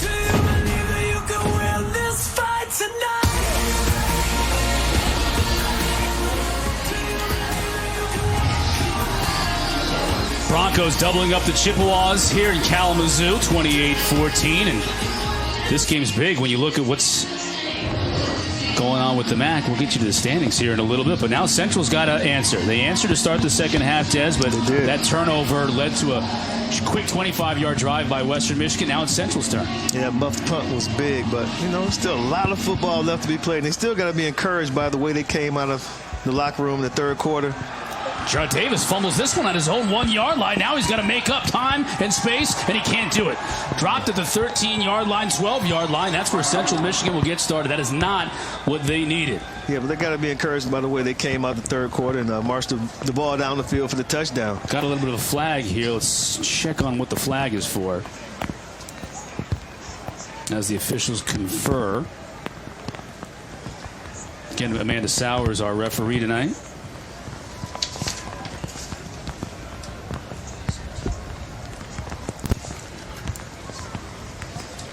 See Mitch Heimbuch, the tight end, Personal getting knocked foul. off. Targeting on Western. The play is under further review. We had a targeting on a Player Western. number 14. All right, now we got the play. And we had such a clean first half, too. Let's see. Let's get a look at this targeting. The alleged targeting. As we get another look at it. Targeting is the call against Western Michigan. There's number 14. Yes, Tim Lester has a word with the officials. Looks like it's Lee Wekwoji there, backup running back.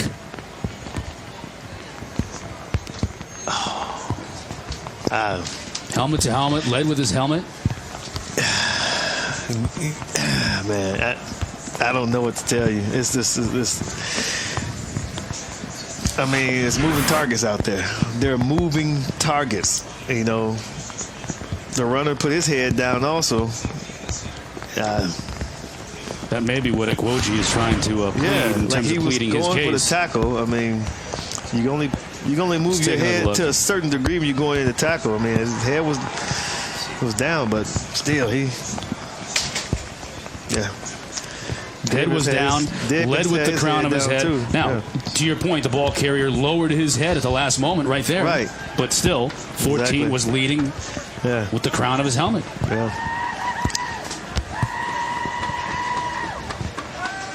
This will be a good look at it right here. Ekwoji's head was down. Yeah. Well, he just might get ejected.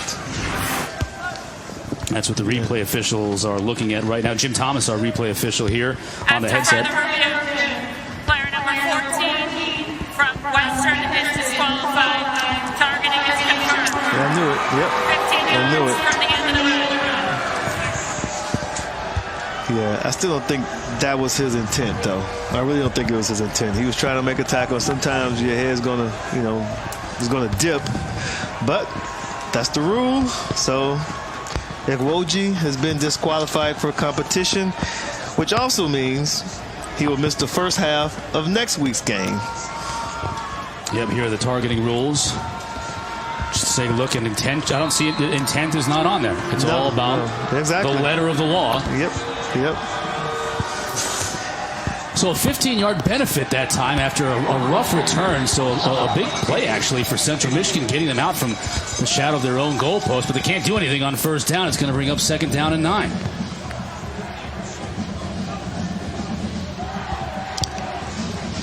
So now Central's going with a check with me system also, looking at the sideline.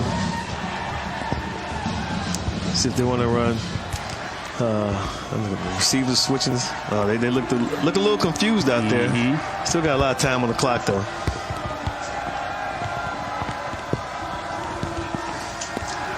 Shane Morris Looking to his right, finds his receiver out in the flat. Going to be a short gain that time for Mark Chapman. Gain of about 3 or 4. Going to bring up 3rd down and 6 for Central Michigan as they try and keep this drive moving. Even though that wasn't a great pass, wasn't a pretty pass, it gives you an idea of Shane Morris, the strength of his arm. I mean, that was clear across the field in the rain, terrible conditions. He doesn't care. He's going to still throw it on a rope to his receivers. 3rd and 6 now for the Chippewas. Chapman in motion. Morris is looking his way. Connects that time with Corey Willis. Picks up the 1st down. Got a flag down. Flag on the play. I think they may get them for a pick play. They may get the Chippewas for a pick play.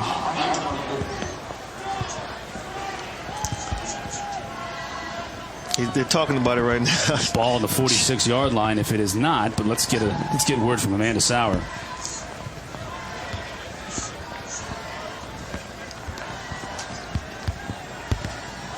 Chapman's Pass talking. interference, offense, number 82. 15-yard penalty. Replay, 3rd down. Looks like you may have called that one, Des. Cameron Cole, the guilty party. Yeah, I mean, I think hit number 24. I think he got Obi Jackson on this play right here. Look at Obi Jackson right there. He's trying to go and he got Obi good, didn't he? Obi's like, come on, you didn't see this? Are you serious? Yeah, they got Obi Jackson pretty good on that play. I mean, you got to be an actor to pull that off. I mean, a lot of teams do it. You see it every week. But guys, I mean, you mean you don't lower your shoulder into the defender? I mean, it was damn near targeting.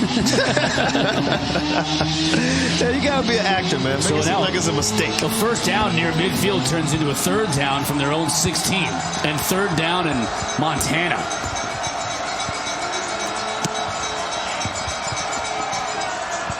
Morris.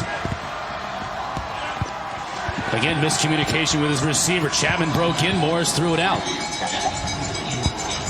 Yeah, it was just a bad series for the Chippewas, especially after coming out of halftime, marching the ball down the field for a touchdown. That was a step backwards for that offense. Penalty helped him after the kickoff return. Then it hurt him after the 1st down conversion initially with the pick play. So, yep.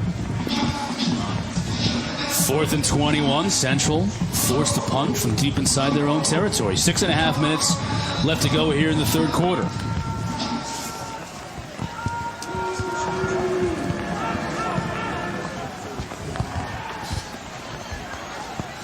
Sheldon with the punt that dies right at midfield. That's where Western Michigan will take over. 14-point lead for the Broncos here in the battle for the Cannon Trophy.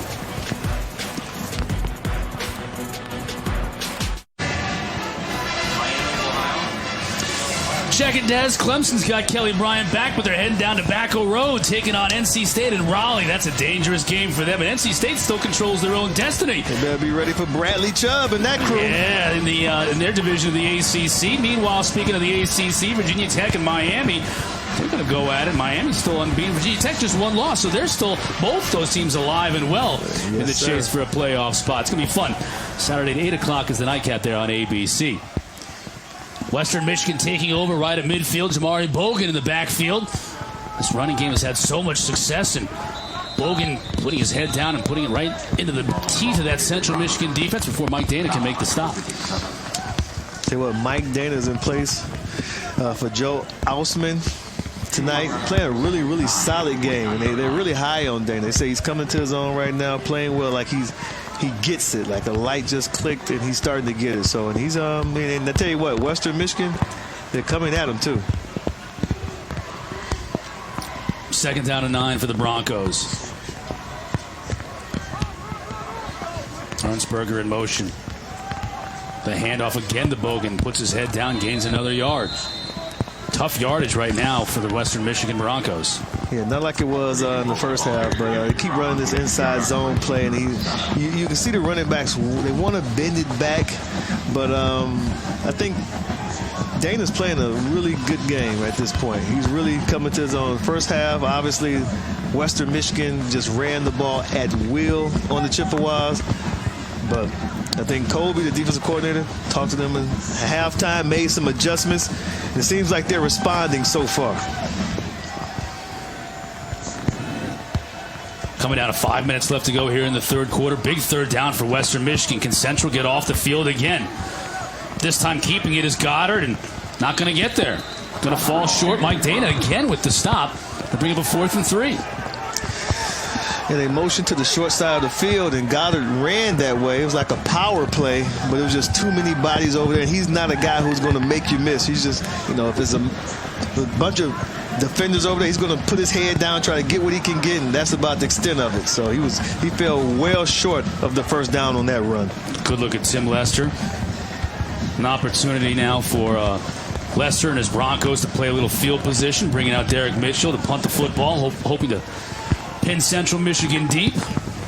There's Mark Chapman again, set to make the return. High punt, fair catch signaled by Chapman. Fumbles it again inside his own 10. And the ball is loose, and Western Michigan has recovered again.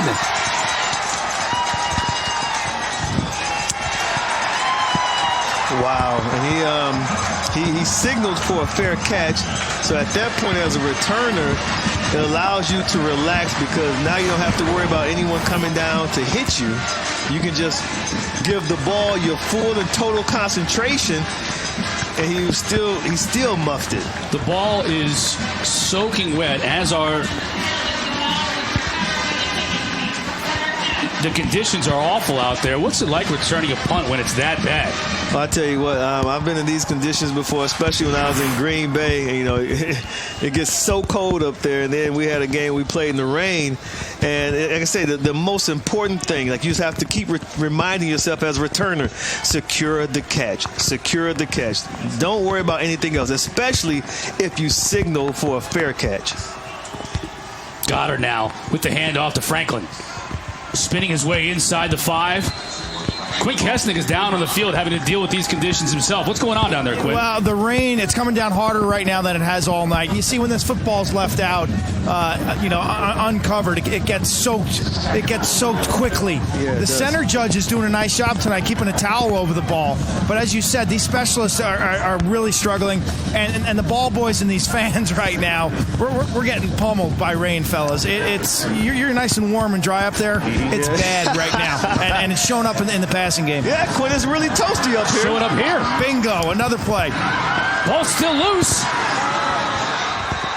Central players think they have it, and they do. What's good for the goose is good for the gander on this one. Central gets it right back. No, you're right about that. And I want to see if Goddard was ready for the snap. I mean, it seemed like it was kind of high towards his left shoulder. Yeah, it squirted right through his hands. Mitch Stanisiak is right there to recover for the Chippewas, so they're right back in business, down 2 scores. He took his eye off the ball, too. That's what happened. He took his eye off the ball. And that's why it squirted right through his hands. And you really need to concentrate more than you've ever concentrated before when the ball is coming towards you in these elements, in these conditions. You can see both teams with a couple of turnovers on the night. Central Michigan trying to get it done on the ground. Romello Ross fighting his way for maybe a yard. You know, another thing, Chris, is when the ball is so wet and so heavy, you may want to take your gloves off. And Goddard plays with gloves on both hands. And I think the returner, Chapman, I think he had gloves on too. I mean, as a returner, as a receiver, anytime the ball got really wet and heavy, don't help you. No, not at all. You want to take the gloves off. And there's Chapman right there, number 3. You see, he has gloves on. So that's another thing. Take the gloves off. Morris rolling to his left, finds his receiver, makes the catch. That's Corey Willis. The 38-yard line. That'll be a first down for Central Michigan. I think about like the golf gloves that are specifically made to be wet, right, to help you. But yeah. You're saying these gloves that they're wearing out there when they're wet, it's going to hinder their ability to catch the football less tacky than if you just had the bare hands. Exactly. Well, Willis went down to get that one. Gives Central Michigan a first down. There's a good look at the gloves right there. Romello Ross fighting hard for 7 yards. Central Michigan's getting a little running game going. No, they are. And like I said, they came out in the second half and they established themselves, established the run. threw a couple of nice passes, and got something going with the offense. And here they are right now on the move again. 2nd down and 3, final 2 minutes of the 3rd quarter. Central Michigan trailing by 14. Ross with the carry, squirts through, stretches for the 1st down, won't get there. It'll be 3rd and short. Just a nice, tough run by Ross right there. Looked like they stopped him.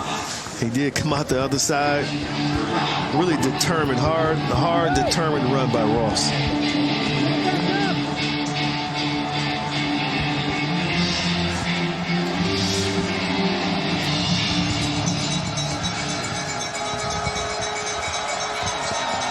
Big 3rd down here, waning moments in the 3rd quarter. Morris looks to throw, keeps it, spins, and he's going to pick up close to the 1st down. He's right at the marker before Asante Brown could bring him down. They brought Robert Spillane on the pressure, but I tell you what really stopped this play was the pressure. He was trying to go to Conklin. Conklin was in the slot at the top of the screen to the left of Shane Morris, and you can see him looking at him. It was a quick out. He would have easily picked up the 1st down, but he had a defender in his face. Good job of spinning out of a tackle by Shane. Shane is showing us some moves tonight. He's running the ball pretty well. Sprinting to his off arm and just throws this one away. Yeah, just a heads-up play. Nothing down the field. Throw it out of bounds. Don't do anything that's going to cost the offense, like take a sack. So really heads-up play by Shane Morris.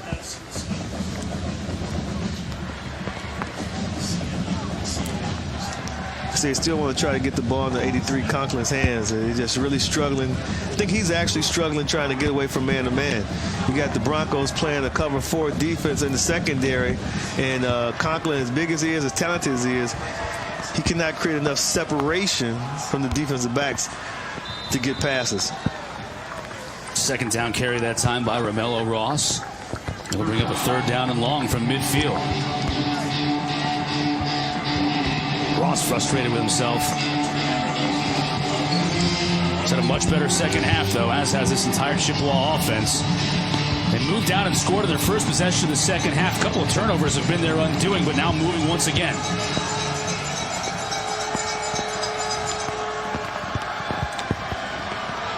Morris going downfield, trying to hook up with number 3, Mark Chapman, and nice defensive play that time by Beal. Sam Beal broke it up. Real good defensive play by Beal. But had Chapman reached out in front of him, in front of himself to pluck the ball as opposed to letting the ball get into his body, understand these terrible conditions, so you got to try to catch it the best way you can. But look at the ball right here, right into his chest. Still should have caught that ball. A little professional foul there by Sam Beal, too, at a handful of jersey. No doubt about that. I'm surprised you, as a receiver, didn't bring that up first. Oh, the refs didn't call it. They didn't see it. They didn't call it. Western holds Jack Sheldon now. Another flag. Got another flag down, and that one's going to go into the end zone. 4th and 9 at the start of the play, so let's check the flag.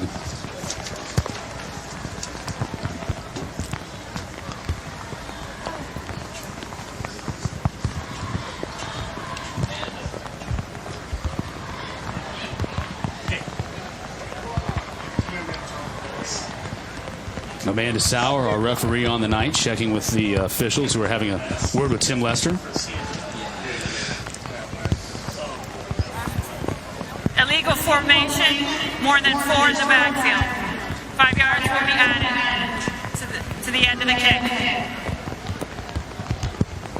Punt was a touchback, went into the end zone, so they'll add 5 yards onto the end of the play. And that's where Central Michigan will try and stop Western Michigan on this drive with just 2 seconds left in the 3rd quarter. Try and get the football back. They're down 2 scores.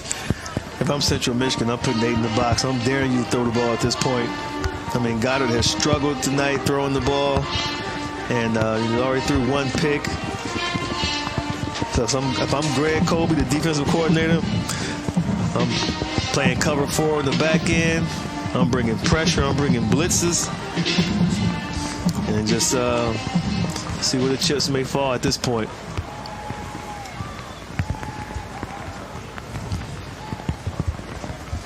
Davon Tucker in the backfield now. Part of the stable of backs they've got in Western Michigan. Tucker takes it along the right side, picks up about a yard before Mitch Standizek is there to bring him down, and that's going to do it for the third quarter. That is the end of the third 28-14 your score. Western Michigan and Central Michigan each finding the end zone once in that quarter. It's a 14-point lead for the Broncos. One more quarter from Waldo still to come.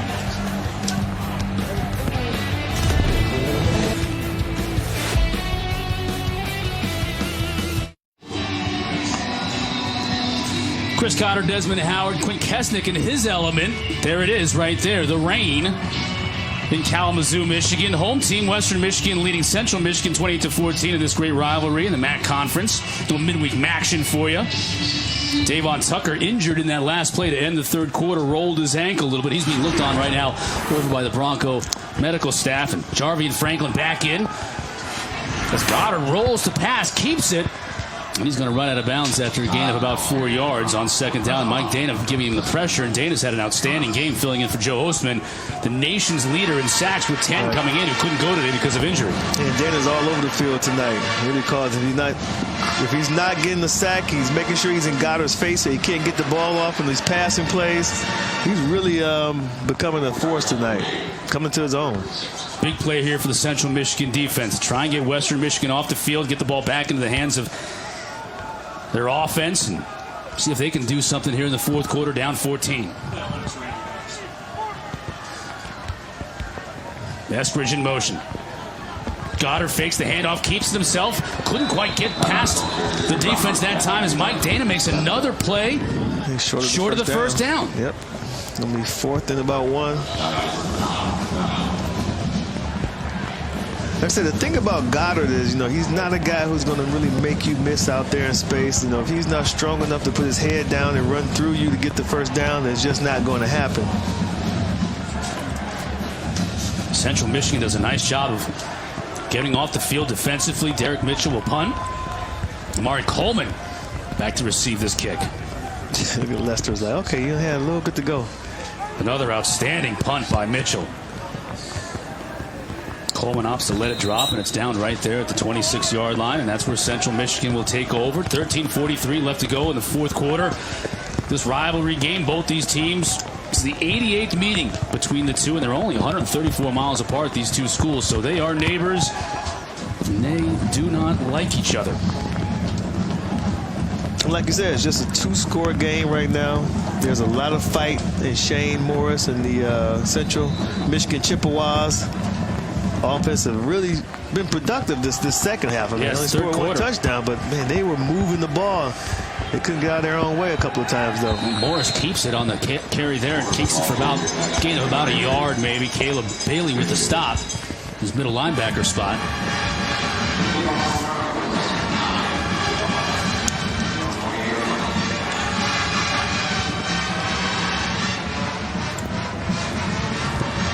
Empty backfield now for Central Michigan.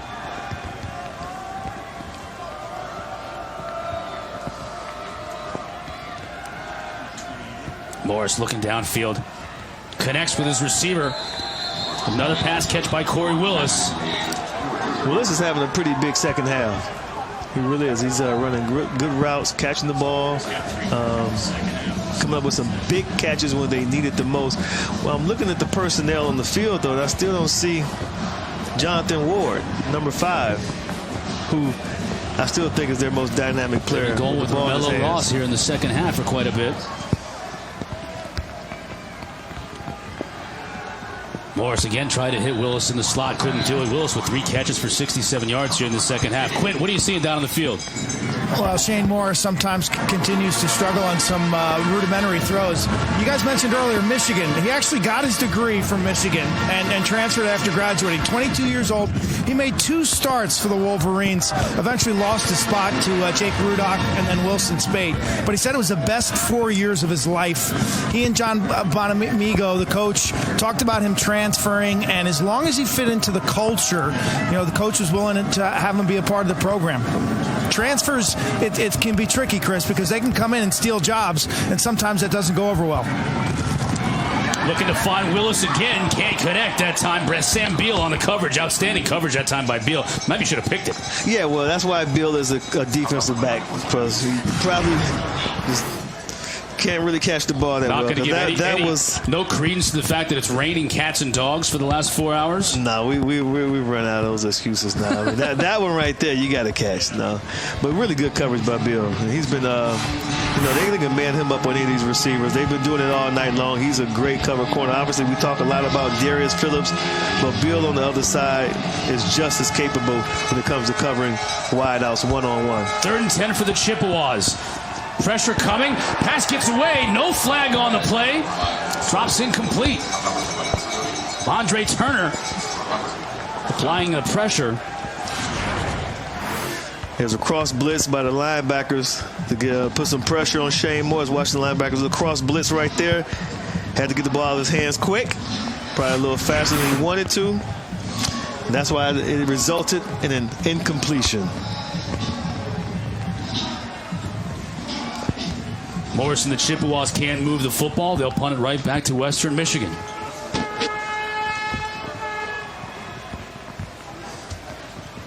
Sheldon puts his foot into it. Bounces and drops dead right at the 18-yard line. Another outstanding punt. Darius Phillips can't touch the football. Can't hurt you if you can't catch it. 12:21 left to go in this one. Central trailing Western by 14.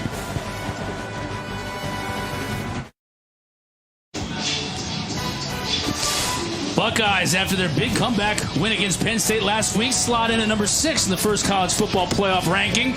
But they're on the road at Kinnick Stadium taking on Iowa Saturday. Dangerous game for Ohio State. 3:30 on ESPN and streaming on that Watch ESPN app. Hardy fans here in Western Michigan. Hardy fans. It's been raining all night. Hard.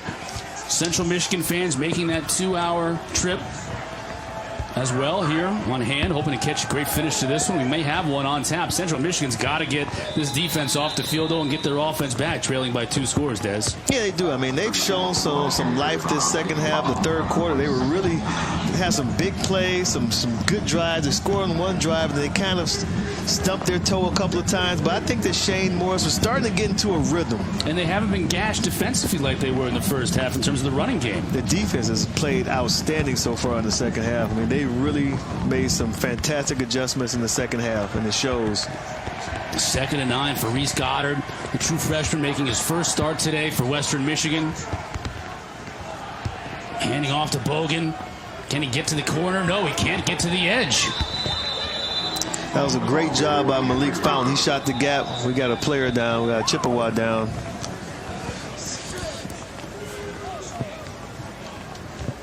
Michael Steinhauer involved. He's down on the turf right now on this play. We'll check in on his condition. Just take another look at the play. And number 8, Malik Fountain, shot through the B gap. Really good play. Mike Dana there as well. Yeah, Dana's been playing outstanding this second half.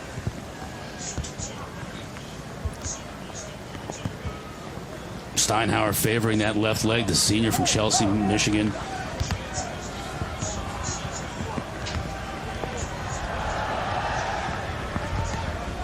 He's been banged up all year.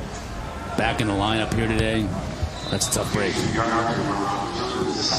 Western Michigan ran for 241 yards in the first half. Des, just 33 here in the second half. This defense is really stiffened.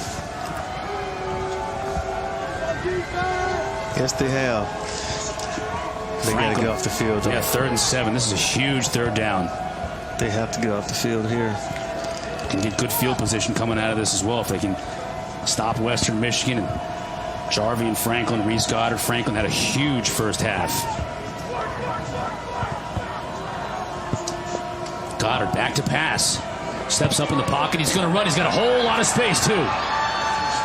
Puts his head down and gets the first down. He was trying to go front side to Franklin on the wheel route. And when he didn't like what he saw, he just tucked it, put it in his pocket, and ran with it. So he's trying to get Franklin right here in this little wheel route. Didn't like what he saw. Put it in his pocket, put his head down, got the first down.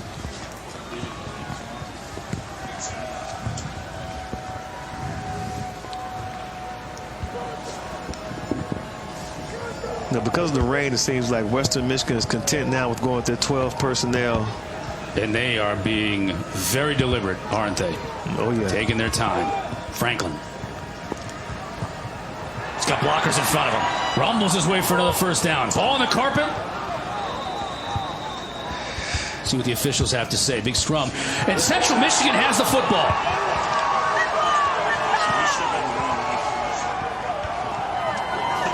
Jarvian had a big run, first down, and fumbled the football. Alex Briones with the recovery for Central Michigan. That's a huge turnover. And that's very unusual for Jarvian Franklin to put the ball on the ground like that. And I know we've been talking about all night, and that was just poor, just ball protection. He didn't protect the ball at all. I mean, it's not like he was hit hard.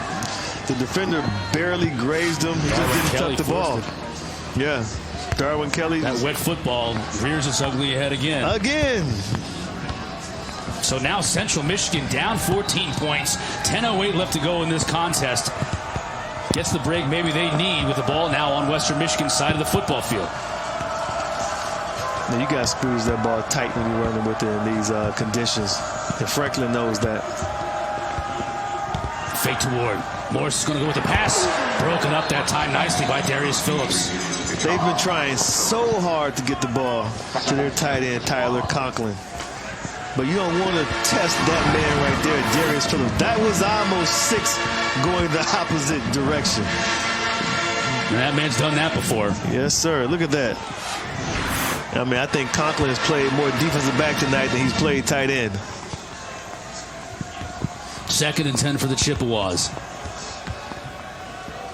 Good look at Conklin in motion now. Morris out to Ward. Trying to squirt 3. Does. Keeps his feet. Inside the 30-yard line. What a play by Ward. Ward is a very physical runner. He plays with an incredible amount of physicality for his size, and he's a playmaker. He's special with the ball in his hands. And the thing about it, Chris, is he's still learning. He's still trying to figure it out. But once they get the ball to him, he knows what to do with it. Now Central Michigan in business. Shane Morris looking over to the sideline for the call. So Ward brings that combination of being able to make you miss and also run through a tackle too. He's just that strong and just that physical. There he is again, running through a tackle, using his moves, and you know that's a touchdown for Jonathan Ward. Mike Chapman with a great block to spring him on the outside, 29 yards. And Central Michigan is right back in this one with 9 minutes and 13 seconds left to go. I know you enjoy seeing a receiver throw a block like Chapman did to spring him. Great block by number 3, Chapman. Watch him right here. Here he is. Excellent move by, but there you go. Here's Poljan too. Yes, sir. And that's what turns like a 10-yard or 12-yard gain into a touchdown, when the guys down the field are doing their job too. And that's why I was so shocked when Jonathan Ward wasn't out there a couple of series ago. Like, he was not out there on the field at all. PAT off the toe of Michael Armstrong. Makes it a 7-point game here in the 4th quarter. Jonathan Ward slipping tackles, getting blocks from his teammates. Great move there. We got ourselves a game here, folks.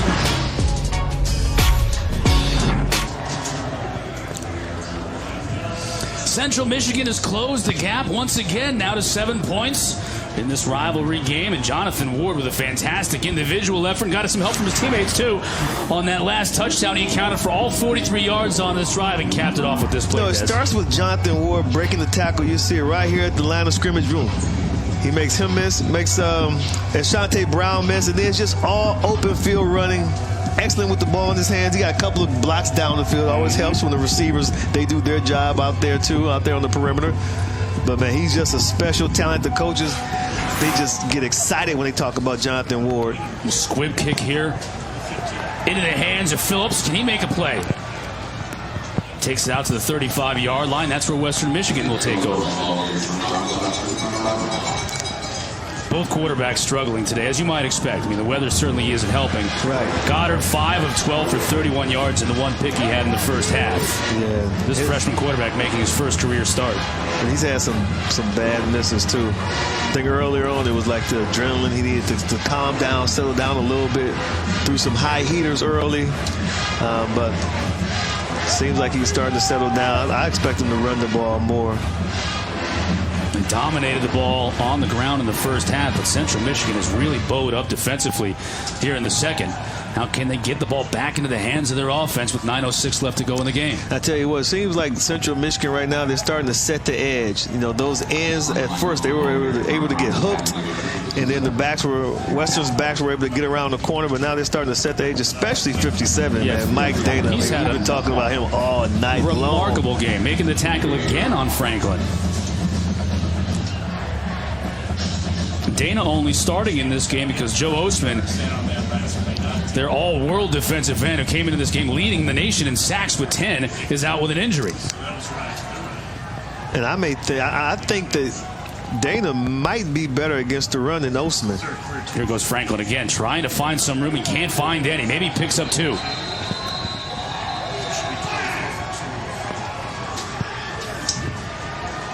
When Franklin is right at 200 yards rushing for the day, but he got the lion's share of those yards in the first half. It has been a struggle for him here in the second. Yes, he did. Like you said, Central Michigan right now, their defense, you know, it's not like they're dropping 8 in the box. It's just like they're playing more physical now up front. Their linebackers are coming and filling gaps too. Big third down here, Dez. Under 8 minutes to play now in the game. Goddard looking to throw. Oh, this is exactly what they want. They want Goddard to have to try to throw the ball. Chased out of the box, and then he's brought down for a loss. Nate Brisson fast chased him down and dropped him. Trust me, that's exactly what Greg Colby wants right now. You want to get them behind the chains and put number 6, Reese Goddard, the freshman quarterback, in a position where he has to sit back there and try to make some accurate throws in the rain with some sort of consistency. Clock stopped. 7:32 left to go. Now running. Omari Coleman back to receive this punt from Derek Mitchell. Both these punters have had outstanding afternoons, and they've had to flag on the play, and they're going to blow it dead.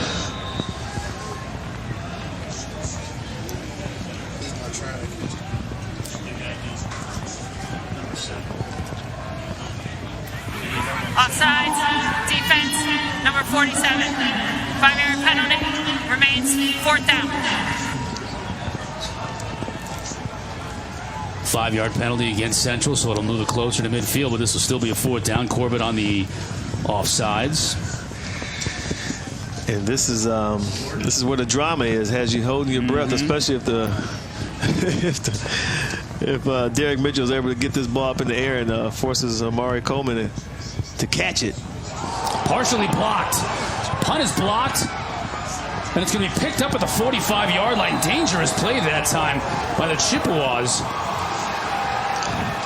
Well, we had another form of drama in the punt game right now. So the Chippewas came after the punt and blocked it. Huge special teams play. DeAndre Harvey with the block.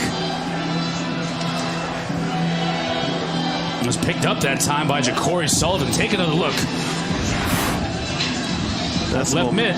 Yeah, that's a momentum-changing special teams play right there by Harvey. Giving the Chippewas really good field position.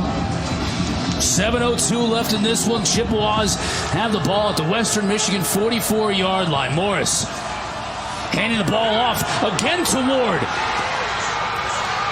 Inside the 20, keeps his feet finally out of bounds at the 14-yard line. Make it to 12. They caught Robert Spillane in a run blitz. He shot the A-gap. And then once that happened, I tell you, you get Ward to the next level, he's a lot to deal with. He's too hard to handle for those guys. And out in space, man, look, you see Spillane right there. He shot the A-gap. Ward just bounces to the outside. Come on, Conklin, get a block. He got in the way. Get a block, man. If he pushes number 1 down, that's a walk-in touchdown. Ward again with the carry. Antonio Balabani with the stop. Rides him to the ground. Gain of maybe a yard. Minimal gain. I'm just glad that Ostrovsky, figured out that Ward is the guy that they're having issues with. The defense, they can't account for him, especially once he gets through that first wave of defenders. He's a problem. Ward has gone over 100 yards. Second down and goal for the Chippewas, trailing by 7. Final 6 minutes of this one. Willis in motion. Morris back to pass. The lefty fires into the end zone. Caught for a touchdown. Eric Cooper. And this is what a rivalry game is all about. Hey, I tell you what, there's a lot of fight in the Chippewas. And it seemed like they were being outplayed by Western. Things just weren't going their way. Turnover after turnover. They stayed together. They kept fighting. And they're just an extra point away from tying this game 28-28. And look at Morris, got lit up after he released that football. Cooper making the catch, his second touchdown of the year, and it's a big one. Now Armstrong for the PAT to tie it.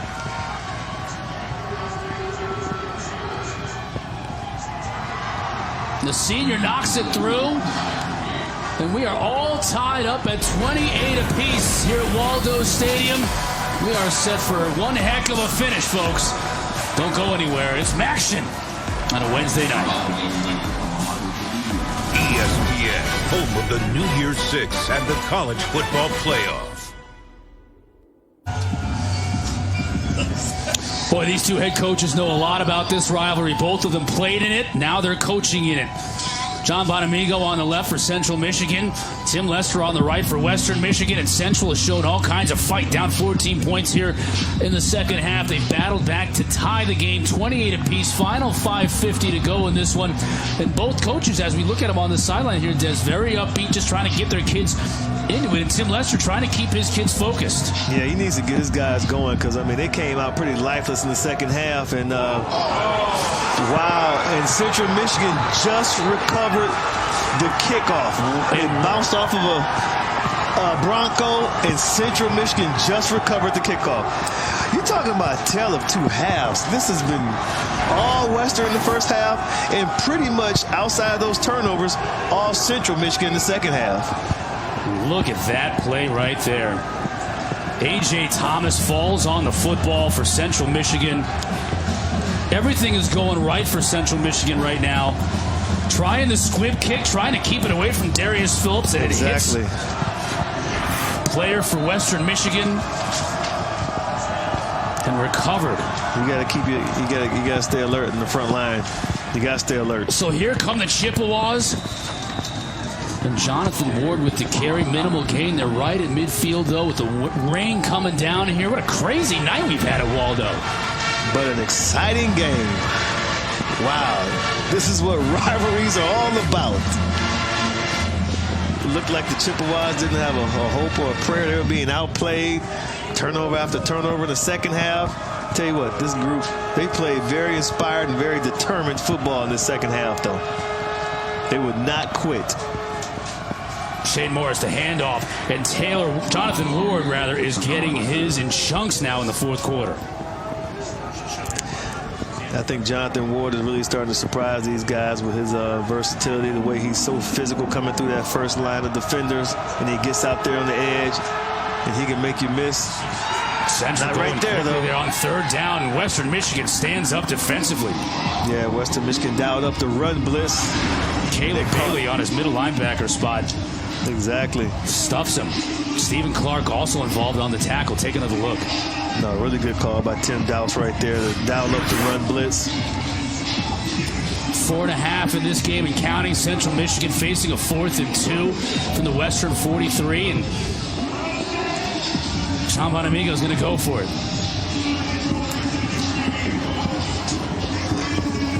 Wow, this is a big play here. This is a huge play in this game. Going for it on 4th and play clock's winding down. They have to call a timeout here. That's what Coach Bonamigo does. Michigan. This is their first 30-second timeout of the half. First timeout for the Chippewas. He wants to talk about this. What are you going to do here in this situation? You're going to hand it to number 5 right there? Yeah, I got to get in his hands some way, somehow. Number 5 has to touch the ball. Yeah. What a tale of two halves we've had. I know. First half, all Western Michigan grinding it out on the ground. Yep. Second half, all Central Michigan, both on the ground with that young man and throwing it with Shane Morris. Quinn, what do you got? Well, Shane Morris has had moments tonight where the quarterback run has been real impactful. It'll be interesting to see if they have him make a decision here, whether this is his own read or just a straight give. The one thing, Stephen Clark, big defensive tackle for Western Michigan, the Syracuse transfer, is pretty stout inside. So I want to stay away from running at number 95 in black. Well, Stephen Clark, 6'2", 285 pounds. Young man from Alabama, transferred in from Syracuse. There's a good look at him. He's a load in the middle, too. Yeah, it's going to be an interesting play call right here because, like Quinn said, he wants to see if they give Shane Morris the option to do some sort of read. And we saw earlier when he had a zone read play, and at the mesh point, they fumbled. Quick kick by Morris. So opting for the field position play, and it goes into the end zone. So unfortunately, it's not that much of a gain, and you can see some players on that Central team, including Jonathan Ward, not very happy. Just a gain of 23 yards net on that play after the ball goes into the end zone. Western with the ball when we come back. All tied up here at Waldo.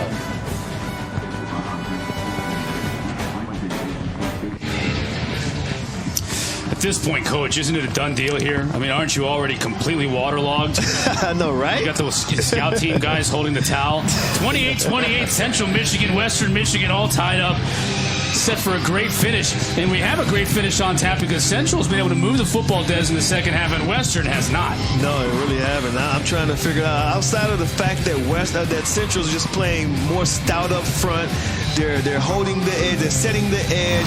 The guys are making sure that they have their run gaps, their run fits, and the linebackers are playing pretty well too. So that's the only difference. It's not like they're putting 8 in the box to stop Western's running game. Great opportunity for Reese Goddard, freshman making his first start here, trying to lead Western Michigan down the field. Goes to his tight end. Ernsberger is going to pick up a first down. First down, he goes to his safety valve. Donnie Ernsberger picks up the first down. So maybe that'll get him going. He just 1 for 2 for 3 yards before that pass play here in the second half. And that was just a nice safe throw, play action pass, roll him out to the left, and then obviously you have Ernsberger, who has excellent hands, very reliable, a very manageable throw for the freshman Reese Goddard. Franklin now up the middle, dancing, trying to find space. Can't find any. Maybe picks up 2-3 yards. Malik Fountain there for the stop. Like I said, at this point now, the Chippewa's defense, they have their run fits. They're not blowing assignments. They're filling gaps. And that's how they're able to control the Broncos' running game so far. And that time, Goddard kept it. Couldn't get it into the hands of Donnie Ernsberger, though. It's the same play they ran 2 plays ago when Ernsberger was able to catch the ball and get the first down. They came right back to it, a little play action. That was ugly from the start, though. It was, wasn't it? Now it brings up 3rd down and 8. Clock stopped at 3:07.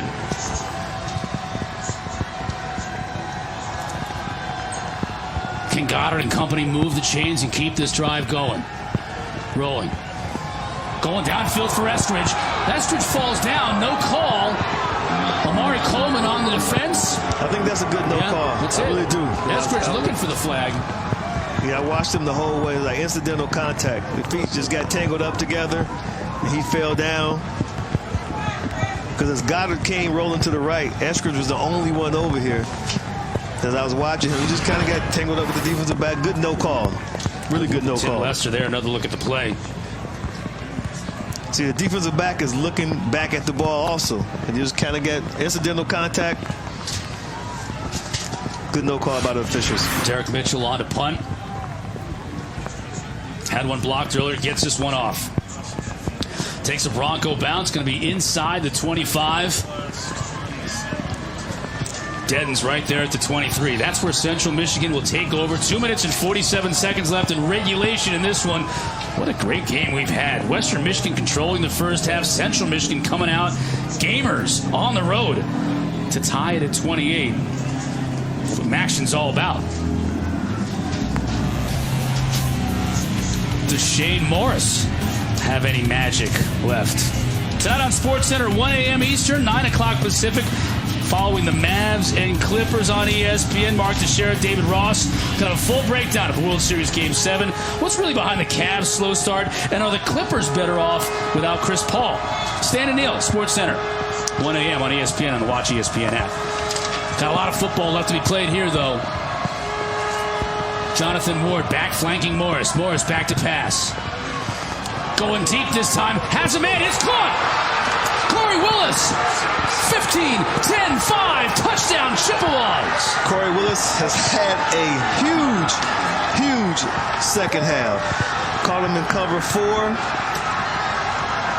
And they can't man up Corey Willis. And what a throw, though. What a throw in the elements. We've been talking about the rain all night.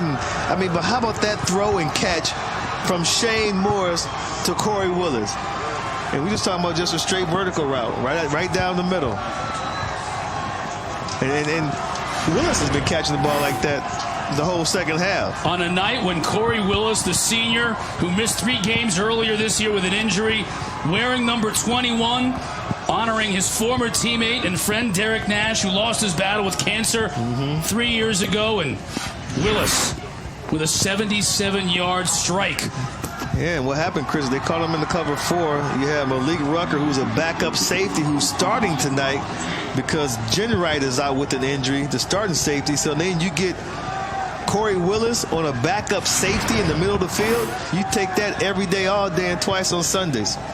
Willis, a career high of 148 yards receiving in this game, and this touchdown here. Yeah, you love that matchup as an offensive coordinator, as a quarterback. Yeah, you get my guy on a safety, one-on-one in the middle of the field. Please. Morris has had himself a heck of a second half.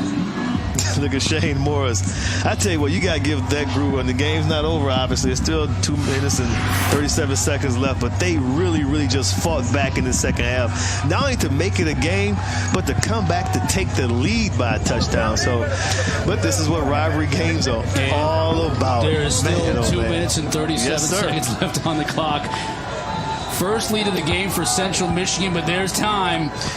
But the issue right now, Chris, is when is Western Michigan going to find some offense in the second half?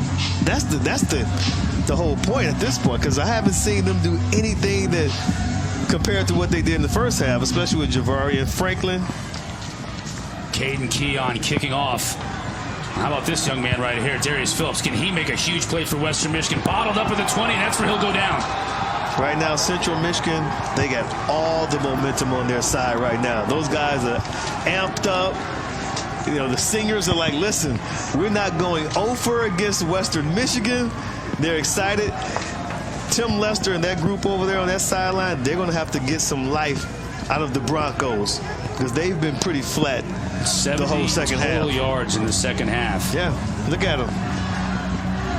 You're going to have to get some life in this drive right here. This is a huge drive. 2.5 minutes for the freshman, Reese Goddard. What can he do with this Bronco offense? Franklin in the middle, looking for space, finds a little bit, bounces it back outside.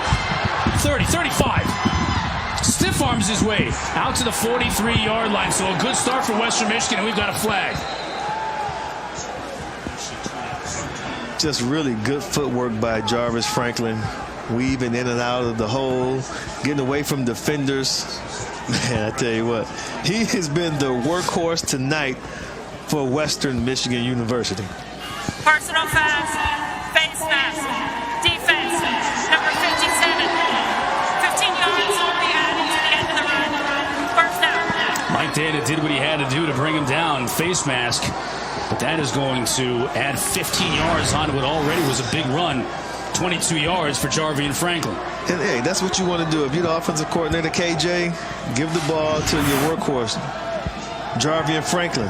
Good things normally happens when he carries the ball. Goddard keeping it this time, and he'll be dropped for a 4-yard loss. Yeah, you don't really want Goddard carrying the ball at this point. Nate Brisson Fast is there for the tackle.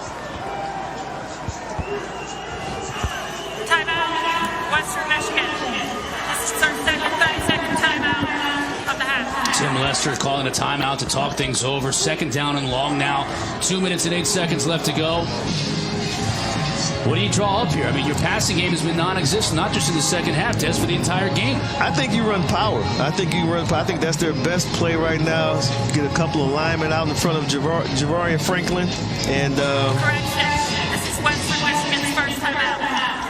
get a couple of linemen in front of Jarby and Franklin and run the power game. You know, because outside of that, when they run that inside zone, Central Michigan right now, they're doing a tremendous job of setting the edge and making sure they have their run gap fits with their linebackers. When they're getting physical. What are you seeing down there, Quinn?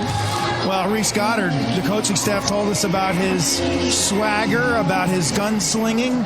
He's struggled all night, but now would be the time for a play like that. That's right. Kevin Johns, the offensive coordinator, said the kid's got moxie. Let's see it here. Looking to pass. Flags all over the place. Goddard flushed out of the pocket. He's going to keep it. Puts his head down. Gets what he can out of the play. Gets about 10 yards on the play. Let's see what the flags are. All kinds of laundry on the field. Yeah. I think every official threw their flag on that play. It's just about.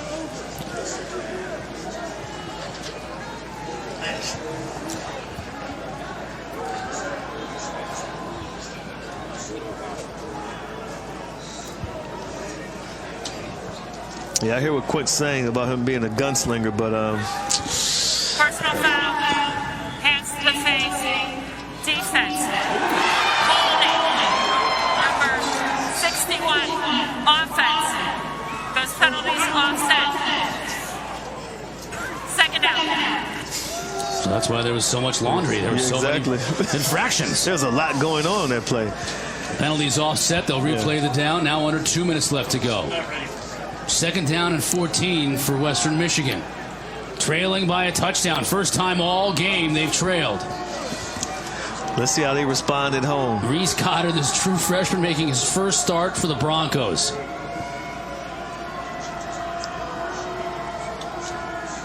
Goddard looking to pass. Lets it fly. Has Eskridge out there. Can't make the catch. Eskridge is one of their playmakers.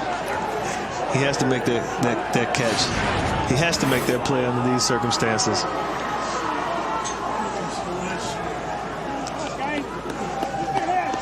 Teammate Eskridge right in the bread basket. Yeah, right in the bread basket. That was right at the first down marker, too. Now it's 3rd and 14.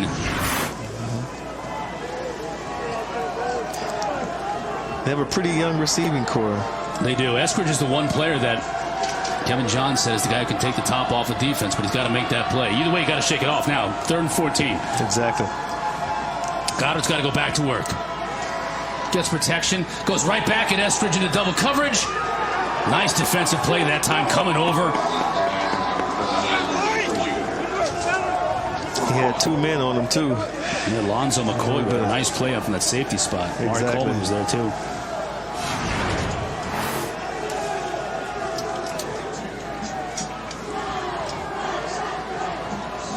So, Quentin was talking about how the coaches called Goddard a gunslinger. Yeah. And well, 4th and 14. Yeah. He's going to need to see it here.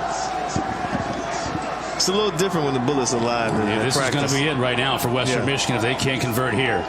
Franklin in motion. Now we're going to get a delay of game.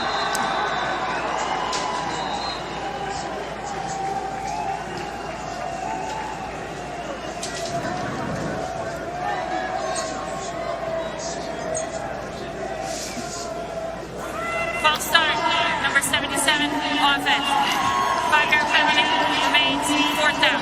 Before the clock ran down, we got a false start. 5 yards. All the same, so it was already 4th and long. 19. It's another 5 yards, right?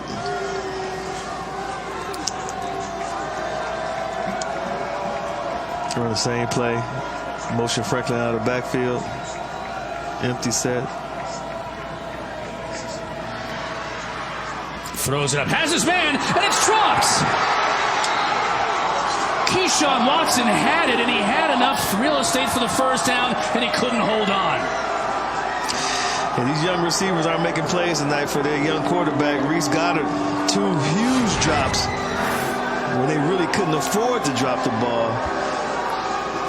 On this drive right here, one drop by D. Eskridge, and then this one right here by Keyshawn Watson. Just, yeah, I mean, Goddard, you got to give Goddard credit. He delivered the ball where it had to be, where it could be caught, but the guys didn't make the play. Central Michigan takes over. Minute and 39 left to go in this game. 2 timeouts for Western Michigan.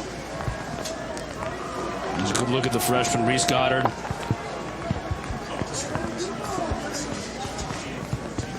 Now Central Michigan will just try and run it out with this man right here, Jonathan Ward, who's had a heck of a second half, and it keeps going. He's keeping his feet. Look at Ward. I'm telling you, for a guy his size, he runs with incredible physicality. Really, just, it's amazing. That's why the coaches, they look at him. Think he's not amped up. Think he's not excited about this rivalry. Helping his seniors out. Ward's just a sophomore. Exactly. Kid from Kankakee, Illinois. He knows his senior teammates have never beaten Western Michigan. That's right. That is their second 30-second timeout. You think this game doesn't mean something to him? Just look at him. Look at that emotion. No senior class has ever gone without a win in this rivalry. And Central Michigan needed to win today to prevent that from happening to them. And they're on the verge of doing it right now with 1:25 left. And I was on the field before the game talking to a couple of their coaches, and they expressed just how important this game is for them, how much their players want to win this game. It was not just another game to them. This is the game to the Central Michigan Chippewas. Broncos with 1 timeout left. Minute 25, there's the Cannon Trophy. The last 10 years, it's been awarded to the winner of this game. 5 times to Western Michigan, 4 times to Central Michigan. They're looking to even that score right here. Ward, again, powering his way through the middle. Gain of another 10 yards. And a late flag comes in.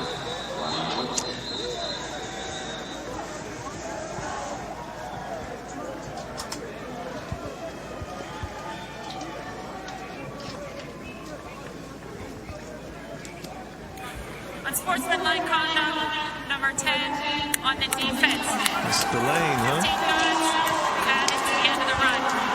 This is number 10's first unsportsmanlike of the game.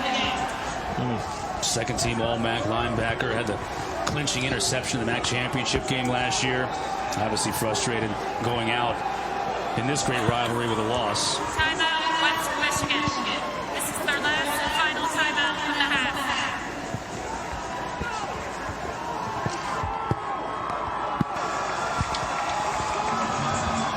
Well, it'll clearly be a challenge for these two coaches. I mean, Tim Lester now is going to have to rally the troops around, and a very disappointing loss the way they handled this game in the first half. And then on the flip side of that, John Bonamigo, he's got to look at this as such a great character-building win for his team to be down in their rivalry game on the road and to come back and win. Yeah, I mean, there's no doubt about that. I mean, the character this team showed, the fight, the grit. Oh, man, this second half, just a totally different team than what we saw in the first half. And that goes both ways. Western Michigan, they just imposed their will on Central Michigan in the first half. Ran just about any running play they wanted with success. And now the Chippewas are lining up in the victory formation on Western Michigan's field. And if Shane Morris didn't have the locker room before tonight, well, he certainly does now, man. Yes, sir. Yes, he does, no doubt. And I think we both think they found a star in running back Jonathan Ward. Yeah, Ward's a player. He's a heck of a player. He's the total package. And, you know, like I said, in Western Michigan, I mean, they talking to those guys. I mean, they tried to downplay the rivalry. It's just another game. In Central, they're like, no, this is the game. Shane Morris takes a knee one final time for the Central Michigan Chippewas, who come into Waldo Stadium, the campus of Western Michigan, and come back from a 14-point second half deficit to get the win in this rivalry and take home the Cannon Trophy for the first time in 4 years.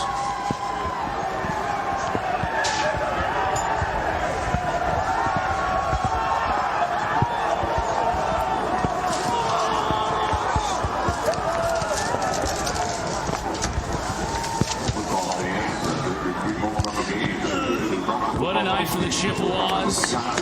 Mark Coleman, senior captain. We'll see him celebrating. What a night for Shane Morris. Jonathan Ward. Credit to Mike Dana, too, and an outstanding game on the defensive side of the ball. Central Michigan wins the Cannon Trophy, 35-28 over Western Michigan. Now to Sports Center. Hope you enjoyed it, folks. We'll see you next time around with Maction. Chris Connor, excellent call tonight. Indeed, the Victory Cannon headed